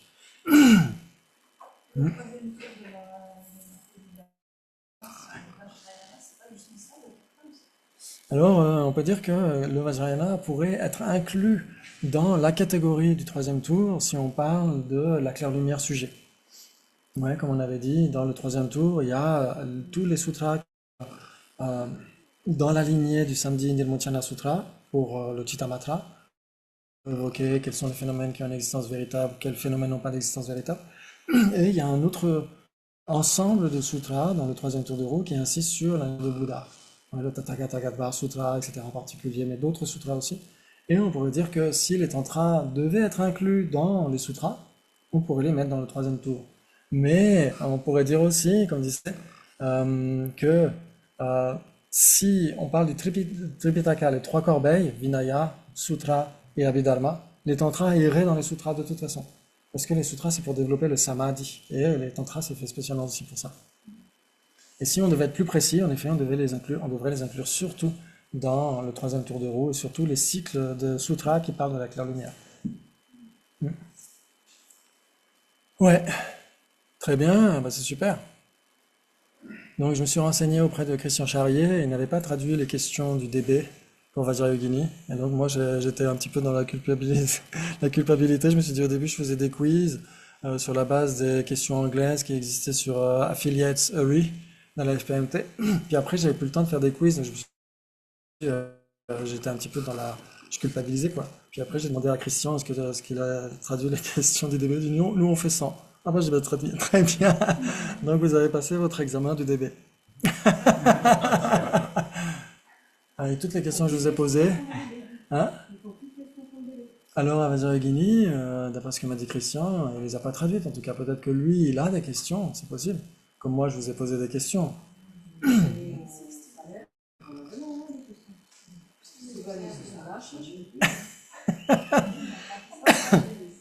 Parce qu'après, en fonction de, hein, ouais, en fonction de tous les modules qu'on a eus et des interactions qu'on a eues et des réponses que j'entends, etc., je vois que et ça va tout à fait.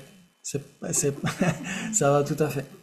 Et donc c'est pour ça que si on a un jour exploré le bouddhisme, vous pourrez tout à fait entrer dans je pourrais valider officiellement auprès de la FPMT votre entrée dans explorer le bouddhisme parce que justement vous avez répondu, vous avez interagi, c'est pas comme si j'arrivais que vous étiez là avec des pupilles blanchâtres comme dans le royaume de Garoul. Ok. Oui, ça dépend des jours ou des moments. Mais en tout cas, vous avez vraiment assuré.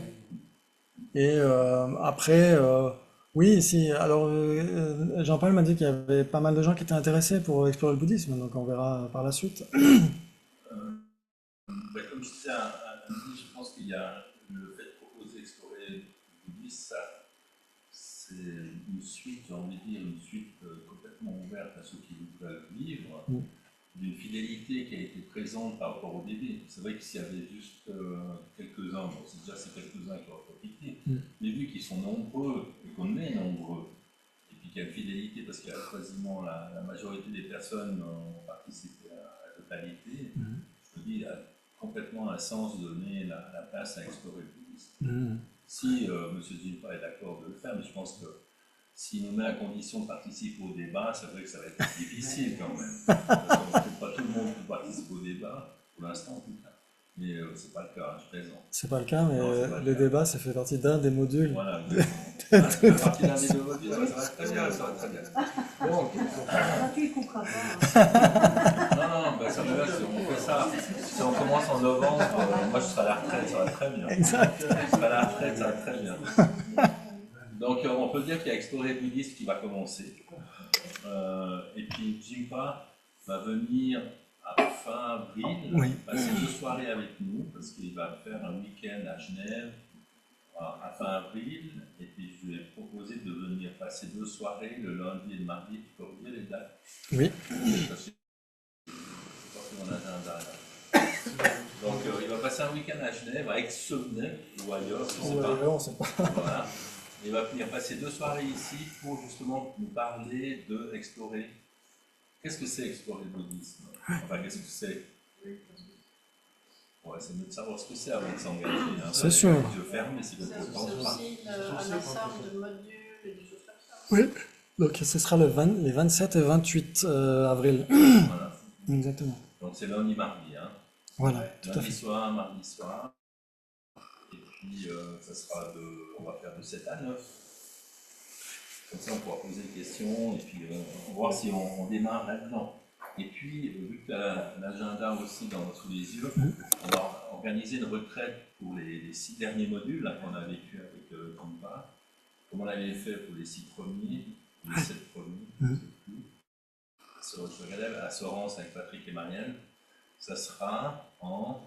Alors, c'était. Ok, c'était en novembre. On n'est pas la bâtiment bien, on doit. Il y a déjà. Les dates sont. Les dates seraient, parce qu'on va confirmer avec Patrick et Marianne. Alors. Novembre. Décembre. Peut-être le 6 Ah, décembre. peut-être décembre. Ouais, peut-être décembre. Ah non, j'ai mis novembre, ok, c'est ça. T'as mis novembre 6, 7, 8. 6, 7, 8 novembre. 6, 7, 8 novembre. Vendredi jusqu'au dimanche. Voilà. Tu vas tout mettre sur le site de toute façon. Je vais tout mettre sur le site dès qu'on a confirmation, en tout cas pour Sorens. Par contre, en avril, ça s'est confirmé, parce que je pense que Steven, c'est ok de toute façon. Oui. Comme ça fait un voyage en moins. Donc, tu fais Le le week-end d'avant, Ouais. Alors, XNV, on ne sait pas encore, il faut voir, parce qu'il y a aussi Myriam qui s'est proposée, Corinne s'est proposée. Donc, il faut qu'on voit. Ouais, que ce soit pas tout le temps Sabine, par exemple. Même si c'est gentil de sa part, ça fait pas mal d'organisation. Donc, bien sûr, ça sera sur le site. Hein. Et puis, vu qu'on est dans les dates, il y a des propositions de dates pour le Karma Yoga chez Patrick et Marianne, justement, qui sont arrivés. Donc, ça sert à les écrire parce que je vais mettre un doublage. Ah ben non, je ne vais pas mettre un doublage, je vais mettre un sondage sur le groupe WhatsApp. Les dates qui ont été proposées par Patrick et Marianne, ça sera soit le 28 mars, 29 mars, 12 avril, 25 avril et 26 avril. Donc je vais aussi regarder mon agenda et je vais vous mettre sur le groupe WhatsApp avec le sondage. Et puis si vous pouvez participer à un de ces jours pour... donc vous voyez ce que c'est le Karma Yoga chez Patrick et Marianne, c'est faire le jardin, Bon, je pense que le sang, ah non, il n'est plus là. Le sang, elle a fait les vides, donc ça c'est pas mal. Mais voilà, d'ici là, peut-être qu'ils seront sales. Non. Mais voilà, c'est bien sûr l'idée du Karma Yoga, c'est de rendre la grande volonté de Patrick et Marianne par rapport à mettre à disposition ce centre, ce lieu pour nos retraites. Et c'est vrai que, plus avec le programme qui nous attend depuis début juin jusqu'à septembre-octobre, ben, voilà, c'est un beau cadeau qu'on peut leur faire aussi. Donc je verrai avec eux si on part sur 2 jours, ou bien sur une journée, mais je pense que ceux qui peuvent venir 2 jours, je pense que c'est top. Même 1 heure, c'est top, hein, c'est volontiers. Voilà. C'est cool. C'est cool pour les 20 ans du centre, en plus, c'est vraiment magnifique. Ouais, c'est top. Hein, en plus. Mm. Alors, des magnifiques causes qui ont été créées depuis de nombreuses années, parce que depuis les 20 ans, avec tous les déchets d'Ordinando, Shera, Tenzin Zopa, Serkon Rinpoche, Paola Chichester, et peut-être Chado Rinpoche. Mhm. Alors, je pense qu'on peut vraiment se réjouir, et surtout, n'arrêtez pas. N'arrêtez pas d'accumuler des énergies positives pour qu'on puisse continuer, parce que je pense qu'après ce week-end, en tout cas pour moi, je me rends compte de la nécessité de pouvoir continuer sur des enseignements, qui plus est, sur des sujets qui sont tellement essentiels si on veut atteindre l'éveil. Mm. Parce que vous êtes tous d'accord qu'on va atteindre l'éveil. Oui. Yes. Hein? Peut-être tard, mais. Oui, ou tard, ou bien où. Où c'est qu'on va atteindre l'éveil? Ouh, Je peux vous le dire. j'en sais rien. Peut-être qu'au moment de notre mort, on va tout cas être libéré du fait qu'ici, on a envie de faire la dissolution là. Exactement. Je pense que si on peut déjà utiliser ce moment-là, ça va être cadeau. Exactement, tout à fait. On va tous s'asseoir, obtenir le Dharmakaya à l'issue de la méditation. Et ça va. Ouais. On a tous encore un siècle. J'avais une petite question, en fait, j'aurais juste un petit sondage par rapport à cette question-là. Nous avons suivi récemment une retraite à la région de Tunis sous le début de la Kappa, et pour laquelle on a appris qu'un maître qui donnait cet enseignement et qui donnait un peu l'initiation de cet enseignement, c'est Serkon Rinpoche. Et Serkon Rinpoche va venir, si vous avez compris, Tu as bien compris. voilà, magnifique. Et la question, c'est de savoir si on avait dans le sens de lui demander justement un enseignement sur le gourou yoga de la Matsuka. Mais je voulais savoir si ça intéressait d'autres personnes aussi, avant d'éventuellement faire cette demande. Ça veut dire que ce serait tout le programme tout frais qui serait sur ça, si tu lui demandes ça? Ben, je ne sais pas, justement, parce que après, c'est lui qui décide. Hein. Et puis peut-être que la question que je me suis posée aussi, c'est que tu disais que c'était Berne qui l'a fait. Oui, qui est le principal organisateur. Voilà, moi j'ai pas envie d'interférer aussi là-dedans, tu vois, si eux ils avaient peut-être d'autres demandes, je sais c'est d'autres demandes par rapport à ça, mais peut-être ce serait pour une autre fois, ou ça. Mais déjà de savoir si ici il y a des gens qui seraient intéressés de recevoir un enseignement sur cette pratique-là. Peut-être juste une initiation. Alors peut-être, mais après ça c'est lui qui décide. Ah, parce que recevoir l'enseignement ne veut pas forcément dire qu'ensuite on doit faire la pratique.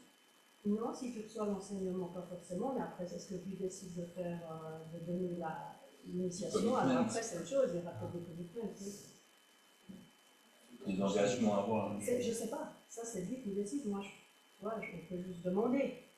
Mais toi ton but ce serait de recevoir l'initiation, ce serait de demander de faire l'initiation. Alors, j'en suis pas encore à ce stade, contrairement à ce que j'ai dit à Jean-Paul Dubois, parce que finalement moi je n'ai jamais rencontré cette communauté. Je me dis ce serait l'occasion déjà de faire cette rencontre. Mais c'est vrai que dans l'idée, comme ce Guru Yoga Matsuka, c'est une pratique que j'ai beaucoup appréciée personnellement, et je me suis dit, bah tiens, c'est une pratique, si lui, il la connaît bien, et d'après ce qu'on a compris, c'est que lui, il pratique vraiment ça. Non, mais je veux dire, en plus, il est... La tradition Gelugpa, qui ne la pratique pas? Voilà. Mais que c'est pas pris d'un spécialisme, en tant que... Voilà, c'est comme ça qu'on nous l'a présenté. Ils sont censés être tous... oui. Voilà. Et bah, c'était l'occasion. Mais vous allez voir aussi si les gens ici sont intéressés. Donc ça.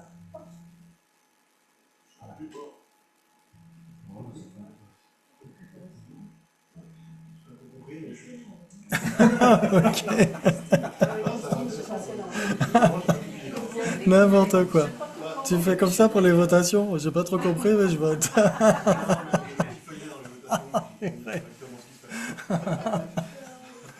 Ok.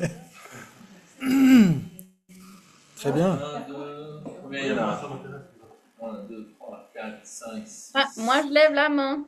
7. Ah, il y a aussi Christine. Tout ce qui vient de Serkon Rinpoche est béni. Moi, j'ai pas compris de quoi on parle, alors Ok. je n'entends Vas-y, pas. fais comme Alex, vote quand même, c'est pas grave. Ouais, mais je pense qu'il va y avoir une communication sur le WhatsApp où vous allez avoir. Mais vu que c'est c'est Camembert qui est le principal organisateur, même si c'est pour tous les. Donc, tu t'es déjà inscrit auprès de SPCIAT, auprès de Oui. Oui. Donc, renvoie un mail parce que donc c'est Petra qui est la SPC, puis tu fais ta requête, et puis de voir si Félix il avait déjà fait une requête à cette niveau. Et comme ça, on soit. Ouais. Ce serait bien qu'on sache, parce qu'en fait. Moi, je peux pas le dire. Non, mais parce que si c'est ça le thème, du coup, moi, ça m'intéresse pas. Du coup, je m'inscrirai pas. Ce serait bien qu'on puisse s'attendre. Ouais. Ben, Camille va se renseigner, puis après elle va me le dire, puis je lui envoie un message sur tout. Ça te va comme ça? Puis, C'est quoi? Non, moi je sais pas. Non. après, même genre, si vous avez besoin d'une transmission de Mictsema, vous pouvez lui faire une demande au dernier moment, c'est vite fait, hein, ça va quelques secondes. Ouais. Si jamais c'est pas là-dessus, qu'il donne au moins Mictsema. Oui, mais alors c'est marrant que tu parles du don, parce que nous, ce qu'on a compris, c'est que le don, c'est une chose, mais qu'il y a une initiation pour ça. C'est pas de tout le temps, apparemment. Le don, c'est une chose. Bien sûr. Et si jamais il n'y avait pas d'initiation, au moins, tu vois, ça c'est facile à mettre en place. Une question qui est importante, c'est de demander, c'est le commitment, si lui il a l'habitude de donner des engagements. Quand c'est des personnes, des fois, c'est mieux de savoir si les engagements, ça prend, on prend. Et puis à 2 heures du matin, on a 3 engagements à venir. Les 100 000 du Mexena. Ouais, par exemple. Ah, c'est déjà dit, hein. Effectivement, on a parlé de ça. Ça va faire 100 000, 200 000. Je sais pas. J'ai entendu, c'était pas ça que tu as. Non, je sais pas. Je sais pas. Non, c'est pas. Eh ben c'est super. Merci. Très bien. Ok. Et donc, alors là, pour cette méditation sur les dissolutions, si bien sûr vous pratiquez le yoga de la déité, autant le pratiquer, forcément. Et donc, même si vous ne le pratiquez pas, on peut faire une visualisation simple. Ouais, vous pouvez visualiser que votre maître racine se trouve au niveau de votre cœur. Et donc, à nouveau, pourquoi est-ce qu'on fait cette pratique? Quel est l'intérêt? C'est pour le bien de tous les êtres. Pour devenir exactement comme notre maître racine, qui se trouve dans notre cœur. Ouais, donc, pour essayer de reconnaître tous ces éléments qui se dissolvent, les 25 éléments grossiers, plus les éléments subtils, etc., pour se familiariser avec ce qui se passe au moment de la mort, pour essayer de s'entraîner à la phase de génération, si un jour on devait pratiquer les tantras supérieurs. Et donc on peut faire des requêtes à notre maître, et reprendre refuge, cultiver bodhicitta, on peut essayer de faire ça mentalement.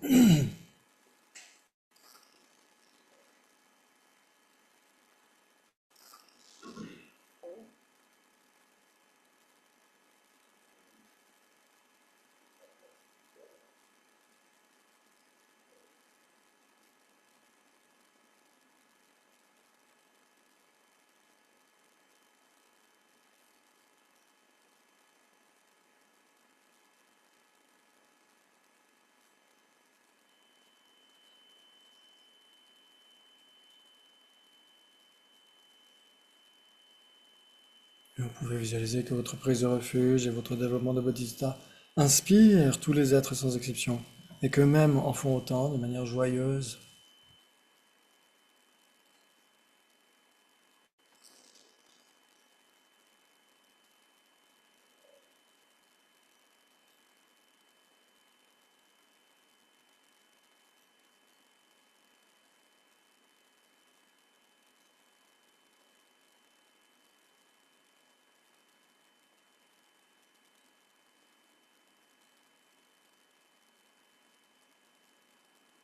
Si vous pratiquez le yoga de la déité, votre maître n'est même pas dans votre cœur. Il imbibe le moindre trait du corps de la déité, de la parole de la déité, de l'esprit de la déité. Ils sont indivisibles avec votre esprit.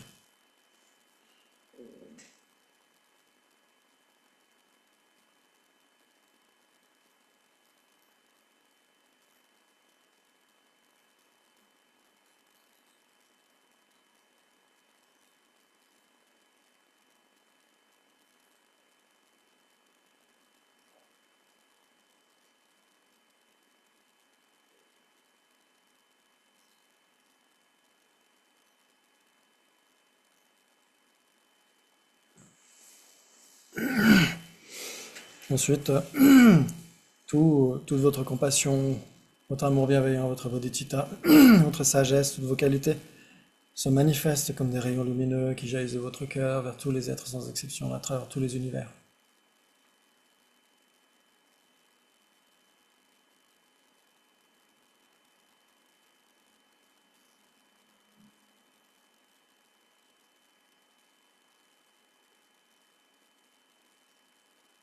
Leur octroie exactement ce dont ils ont besoin pour être heureux au sens temporaire, à moyen terme et à long terme.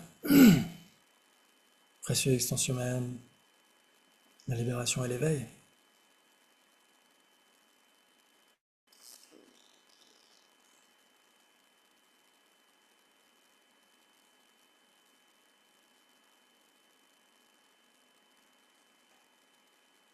Et donc ils deviennent tous éveillés. Si vous pratiquez le yoga de la déité, ils obtiennent exactement la même déité. Ils sont sous la forme de la même déité, au sein du même mandala, à travers tous les univers. Une infinité de mandalas splendides et rayonnants au sein desquels se trouve la déité. Tous les êtres obtiennent l'éveil sous la forme de la déité. Ou alors vous pouvez visualiser simplement des Bouddhas, quels qu'ils soient.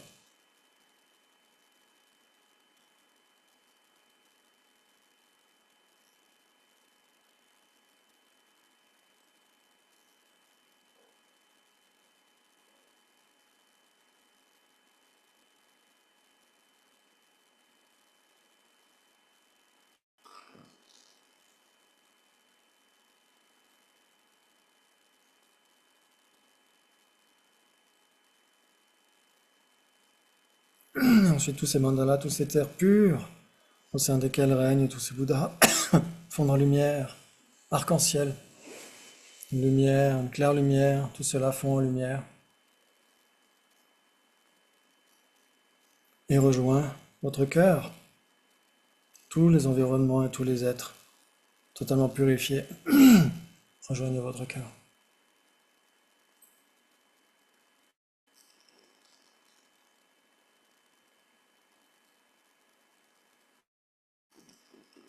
Tout est vide d'existence inhérente.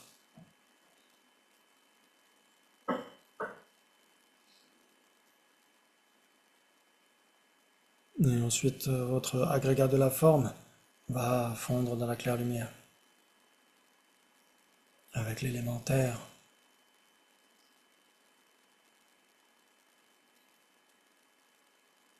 Et puis les facultés visuelles fondent en claire lumière, tout est vide d'existence inhérente. Les formes visuelles dans votre continuum fondent en claire lumière.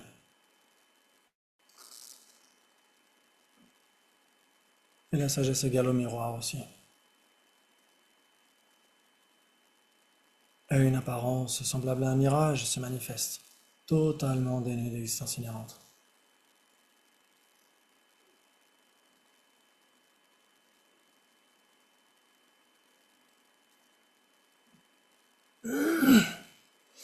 Et ensuite, l'agrégat de sensations va se dissoudre, fond en claire lumière. L'élément eau va se dissoudre. Faculté auditive, les sons dans notre continuum, la sagesse de l'égalité, tout cela fond en claire lumière. Une apparence semblable à de la fumée apparaît, totalement dénuée d'existence inhérente.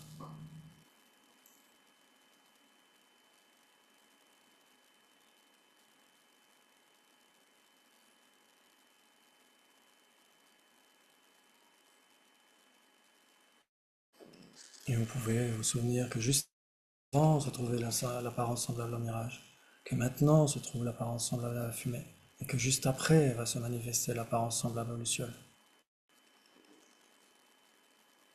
Donc l'agrégat des identifications va se dissoudre, fond en claire lumière. L'élément feu fond dans la claire lumière.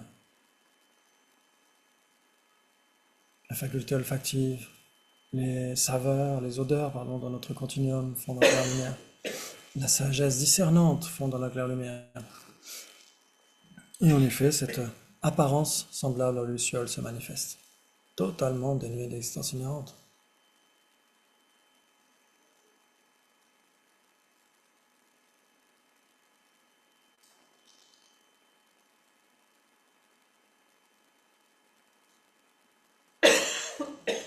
Juste avant se trouvait l'apparence semblable à la fumée, maintenant c'est l'apparence semblable aux lucioles, et juste après, voilà l'apparence semblable à la flamme d'une bougie qui s'éteint.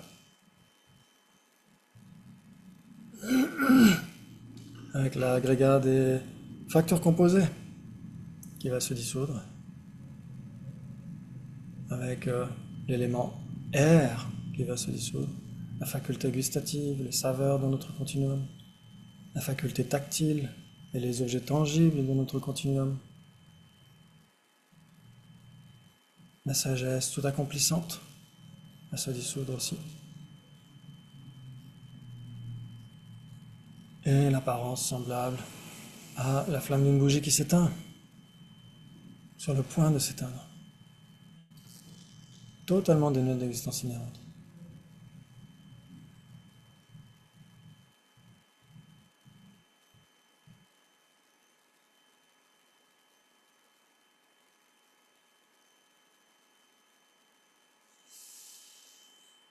Et donc juste avant, il y avait l'apparence semblable aux lucioles.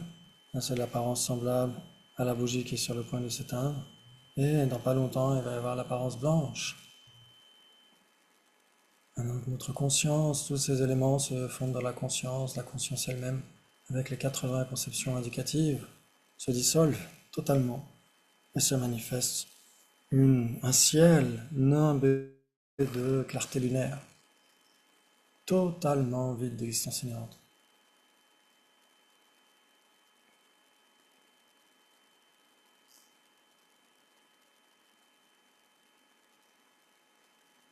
Et donc juste avant, il y avait cette apparence semblable à la bougie qui va s'éteindre. On a l'apparence blanche, ensuite l'accroissement rouge qui va survenir juste après. Et donc l'apparence blanche se dissout et un ciel nimbé de clarté solaire se manifeste, totalement vide d'existence inhérente.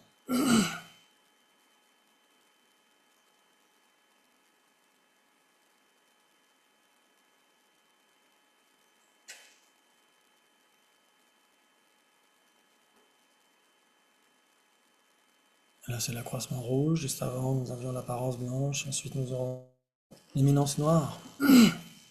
L'accroissement rouge se dissout et un ciel totalement envahi d'obscurité se manifeste, totalement dénué d'existence inhérente.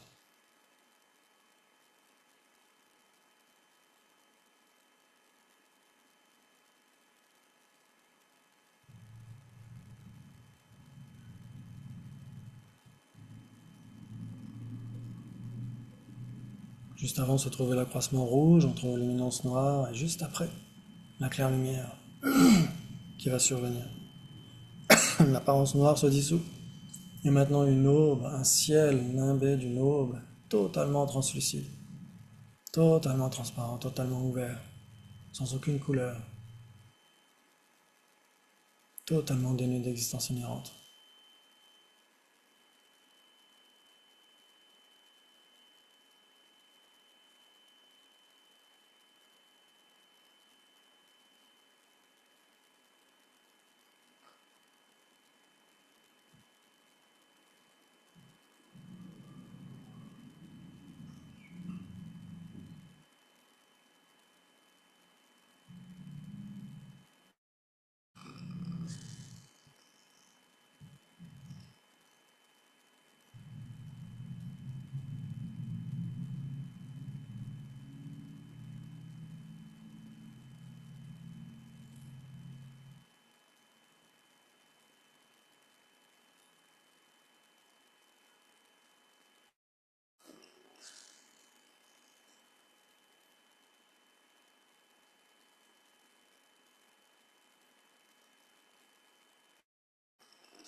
L'esprit et la vacuité sont totalement indissociables.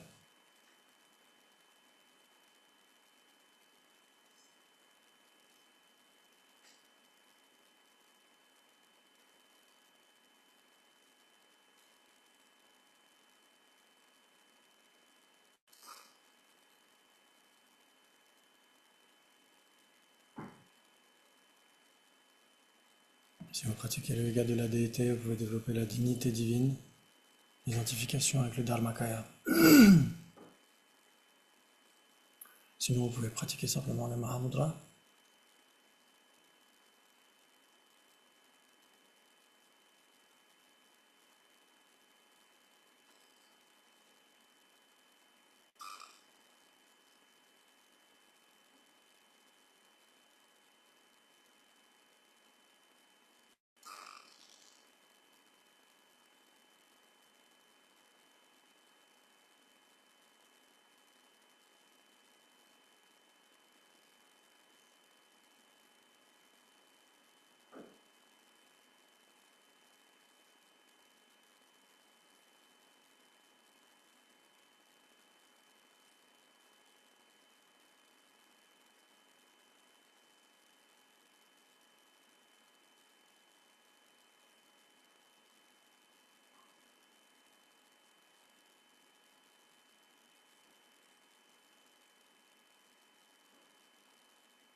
Ensuite, par le pouvoir de la compassion, on sort de cette absorption qui permet de s'identifier au Dharmakaya, on sort de cette absorption du Mahamudra.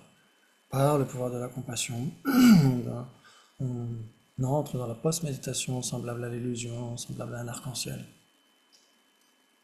où en lieu et place de Bardo, un trait de lumière verticale, bleu, profond, manifeste le Sambhogakaya.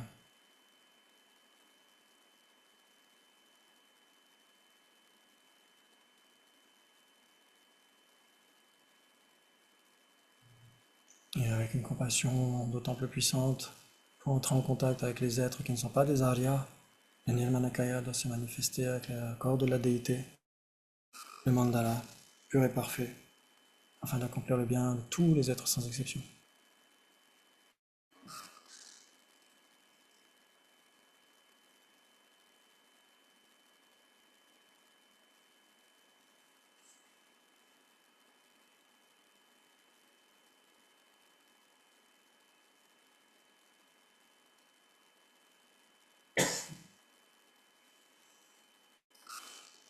Merci beaucoup. Vous n'êtes pas dissous dans la vacuité, vous avez continué d'exister, c'est magnifique. Oui, c'est magnifique, mais vous existez autrement. Vous n'êtes plus la même personne à l'entrée de la méditation et au sortir de la méditation, c'est magnifique. C'est beau tout ça. Très bien, donc ça c'est très important de se souvenir de la quintessence de ce yoga de la déité. C'est la sagesse de la vacuité qui se manifeste par compassion pour le bien de tous les êtres. Sa nature est pure compassion et bodhicitta, même le déité courroucé. Surtout le déité courroucé. Les déités courroucés sont toujours courroucés contre quoi? Les êtres ou leurs afflictions? Les afflictions, exactement. Jamais les êtres, au contraire. Au contraire, la déité se manifeste pour accomplir le bien de tous les êtres. Comme un rayon de soleil qui surgit et la brume se dissipe immédiatement. C'est juste magnifique. C'est beau, c'est inspirant, c'est grandiose. En 3D, en 4D, en 5D. Ok, magnifique. Très bien, très bien.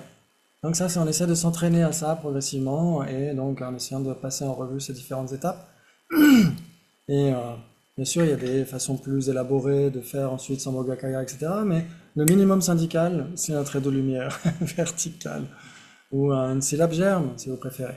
On pourrait même voir que la syllabe germe, c'est une façon très belle de voir aussi. Je crois que c'était Venerable Wangcho qui avait dit que Sasante mentionnait ça. Que la syllabe germe, si par exemple elle est écrite sur un papier, vous tournez le papier, et donc la syllabe germe, elle devient quoi? Un trait, exactement. Donc en fait, c'est pas contradictoire, c'est ça magnifique. Ça peut être un rond, etc. Le rond, quand on le tourne, on tourne la feuille, hop, ça devient un trait. Mais qui résonne à travers tous les univers de cette syllabe rond qui symbolise une sagesse, etc. C'est très beau tout ça. Oh là là, magnifique. Ok, très bien. Est-ce que vous aviez des dernières questions, les dernières questions du module, du DB? Est-ce qu'il y a des choses qui n'étaient pas très claires, des choses sur lesquelles vous voudriez revenir, ou simplement avoir quartier libre et on fait la teuf?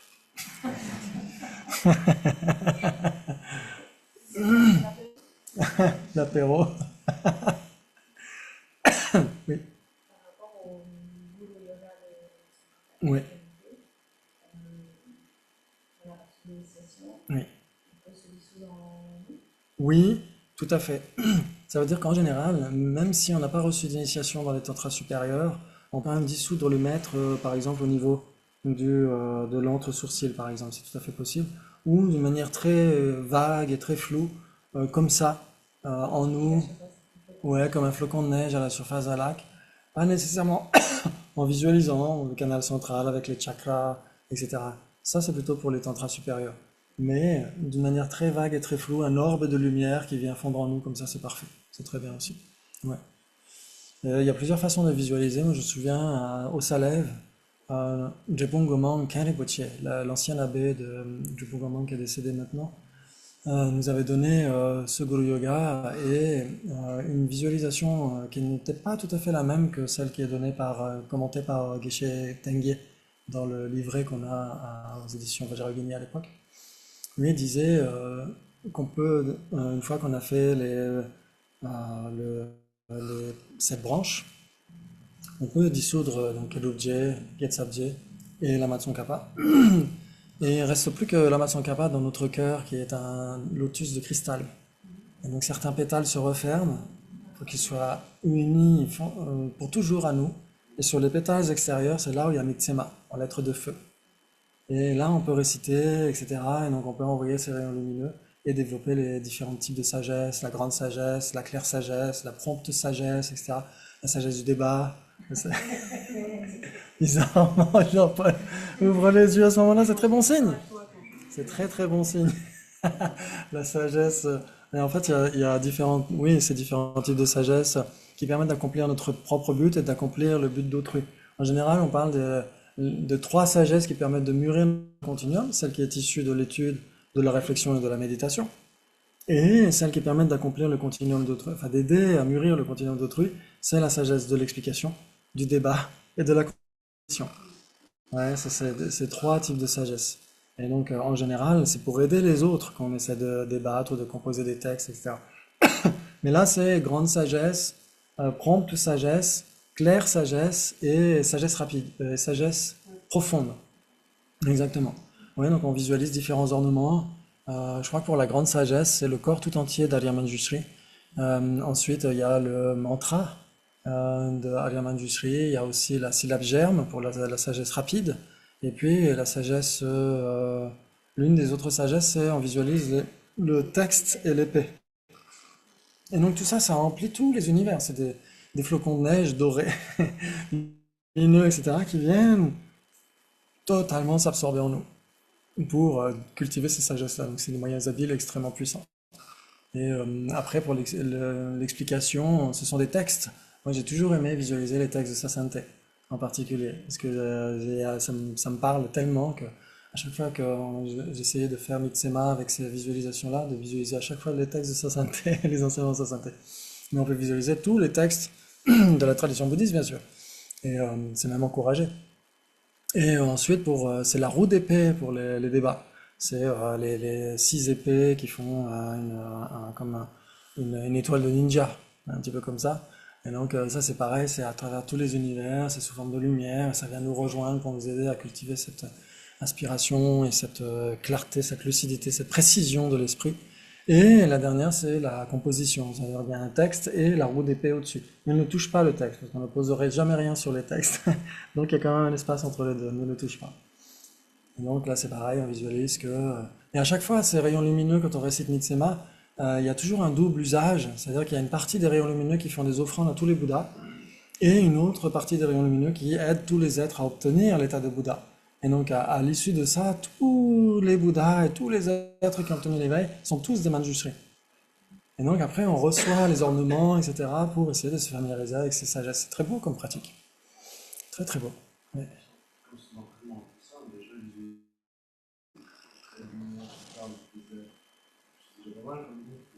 On fait comme on peut. On fait comme on peut, on s'entraîne petit à petit. Ouais. C'est pas dangereux.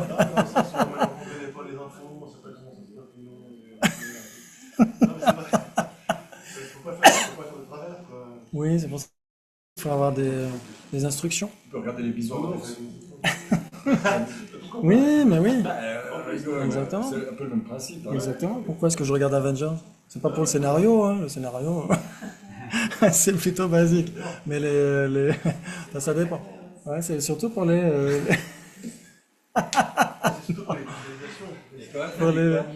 Pourquoi on regarde Avengers surtout pour les acteurs? Et actrice. Oui, aussi. Mais pour les effets... pour les effets spéciaux, en tout cas.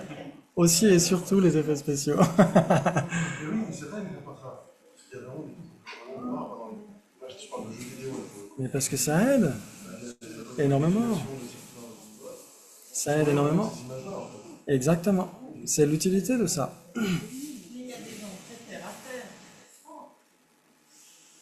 Oui. Ils ont besoin de ce qui est dans la réalité quotidienne. Ouais. Comment tu peux favoriser l'émergence de cette imagination si tu as un esprit qui n'arrive pas à le faire? Ouais. Alors on arrive toujours d'une certaine manière. Parce que par exemple, si on se souvient de quelque chose, on se souvient d'une jonquille, tout de suite on visualise, nécessairement.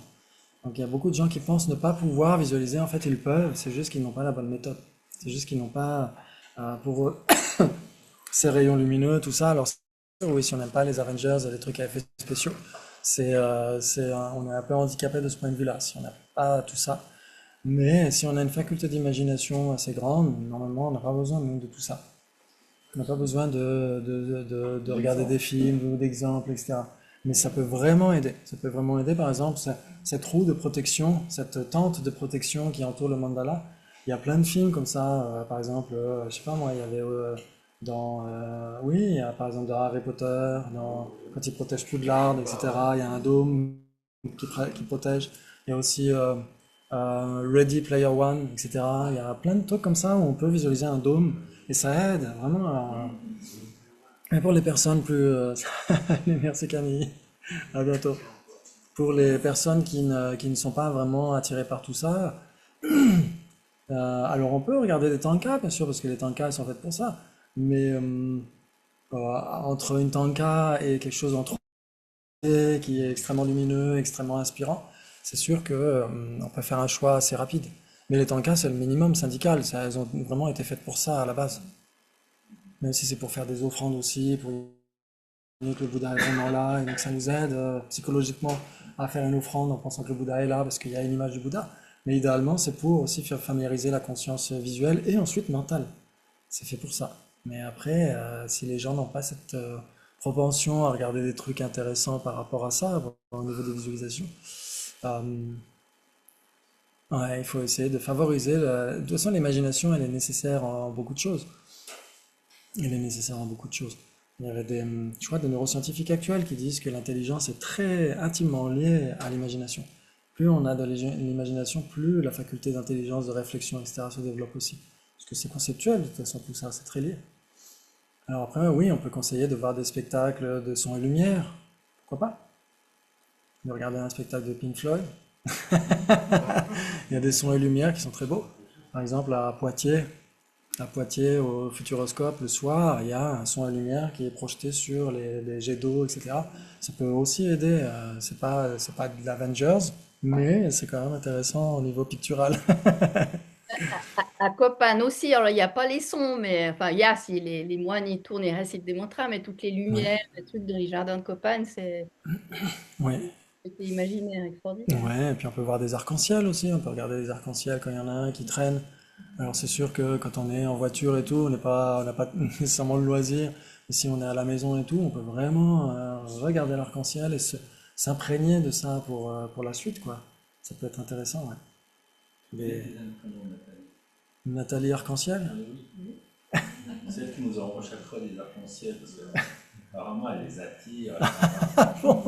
Ah bah tu vois, c'est tourné comme ça. Génial. Mais les décorations florales là, que tu fais chaque fois en offrande à ça, Oui. Jim, toi, tu fais comment? Comment tu les fais? Comment ils viennent? Hein?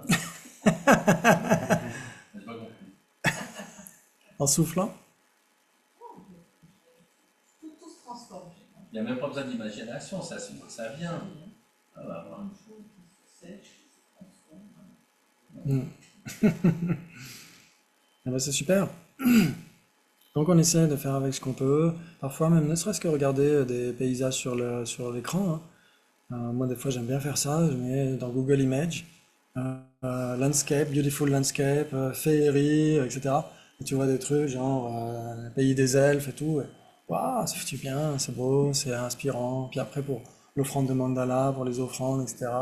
Des lacs magnifiques, des fleurs. Enfin, tu peux vraiment faire en sorte que l'imaginaire se développe de plus en plus en réalité. C'est un muscle comme un autre, d'une certaine manière. Vous oubliez les mignons. Les mignons! Oui, exactement. Tiens, il y a un nouvel épisode qui va bientôt sortir avec des monstres et tout. Ça va être très drôle.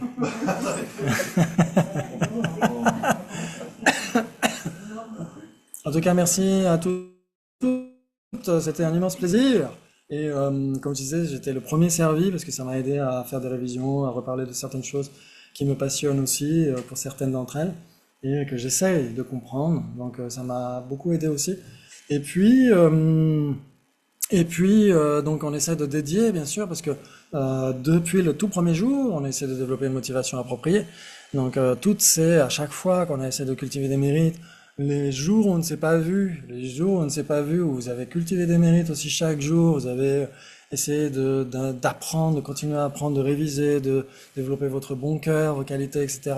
À chaque jour qui est passé, vous imaginez depuis le temps qu'on s'est rencontré pour la première fois, toute cette somme de mérites, c'est juste immense, immense. Et donc on peut la dédier à la longue vie et l'excellente santé de Sa Sainteté Dalai Lama, qui sans lui, je ne serais pas là, et peut-être vous non plus.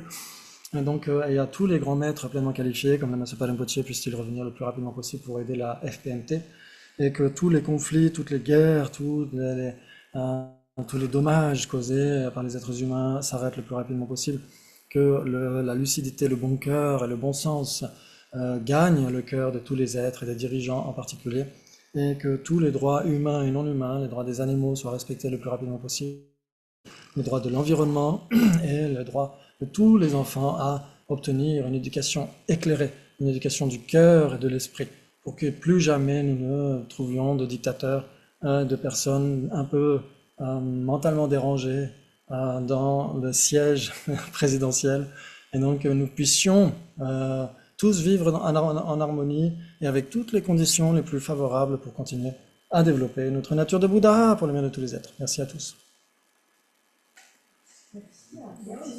Merci beaucoup. Merci Jim. Oui, c'est un immense plaisir.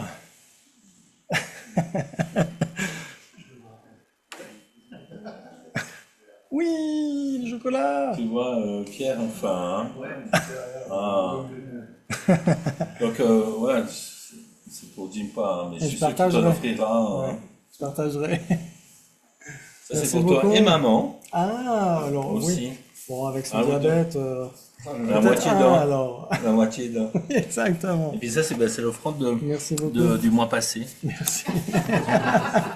C'est gentil. Parce que avec Tweet, on doit faire des offrandes postpartum, mais postponed.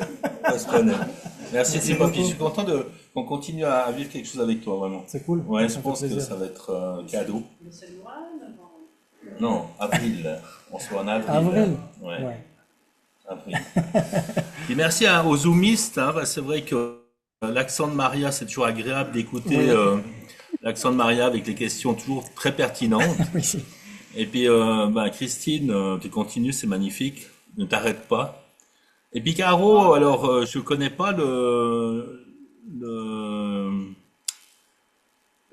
non, je voulais pas dire ce mot-là, mais je vais pas le dire. De ton chien, là, ton petit chien, il est Dizzy Johnson. il est juste magnifique quand on l'aperçoit, on a l'imaginaire Oui. hein? C'est quoi? C'est un lama, c'est un moine, c'est un futur moine, Un chien pour le moment. ouais. Un chien qui a énormément de chance de pouvoir participer avec vous tous, qu'elle soit acceptée. Ouais. C'est chouette. En tout cas, je Et pense que été béni les par bénédictions qu'il 20 reçoit. frères. Ouais, 20 personnes. Ouais. Et puis voilà. Super, merci à tous. À Merci à bientôt. Jean-Paul. Merci beaucoup. Ouais, prenez bien soin de vous. Et au mois Et à très d'avril. bientôt. Merci. Et au mois de mars pour Maria, on se voit au centre Akshobia. C'est cool. Oui. Merci. Je profite aussi, j'ai oublié quelque chose. Ah, Je profite également à toutes les personnes et toutes les familles et tous les couples et toutes les personnes et toutes les familles et tous les couples qui ont gentiment accueilli oui, Jimpa chez eux, hein, tout à fait. de Ouais. votre générosité. C'était un plaisir à chaque fois. Ouais. Hein, à chaque fois, il revient, ouais, Ouais. là, il est, Tu mets les pieds sous la table. ouais. Hein? Non, pas vraiment. Mais sûrement de l'intérieur, parce que je pense qu'après, il y a sûrement de la post-méditation, du post-enseignement.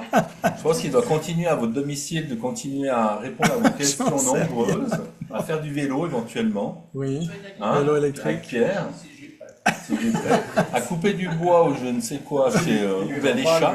Ouais, exactement. Ah ouais. Puis s'occuper des chats aussi. Oui. Voilà.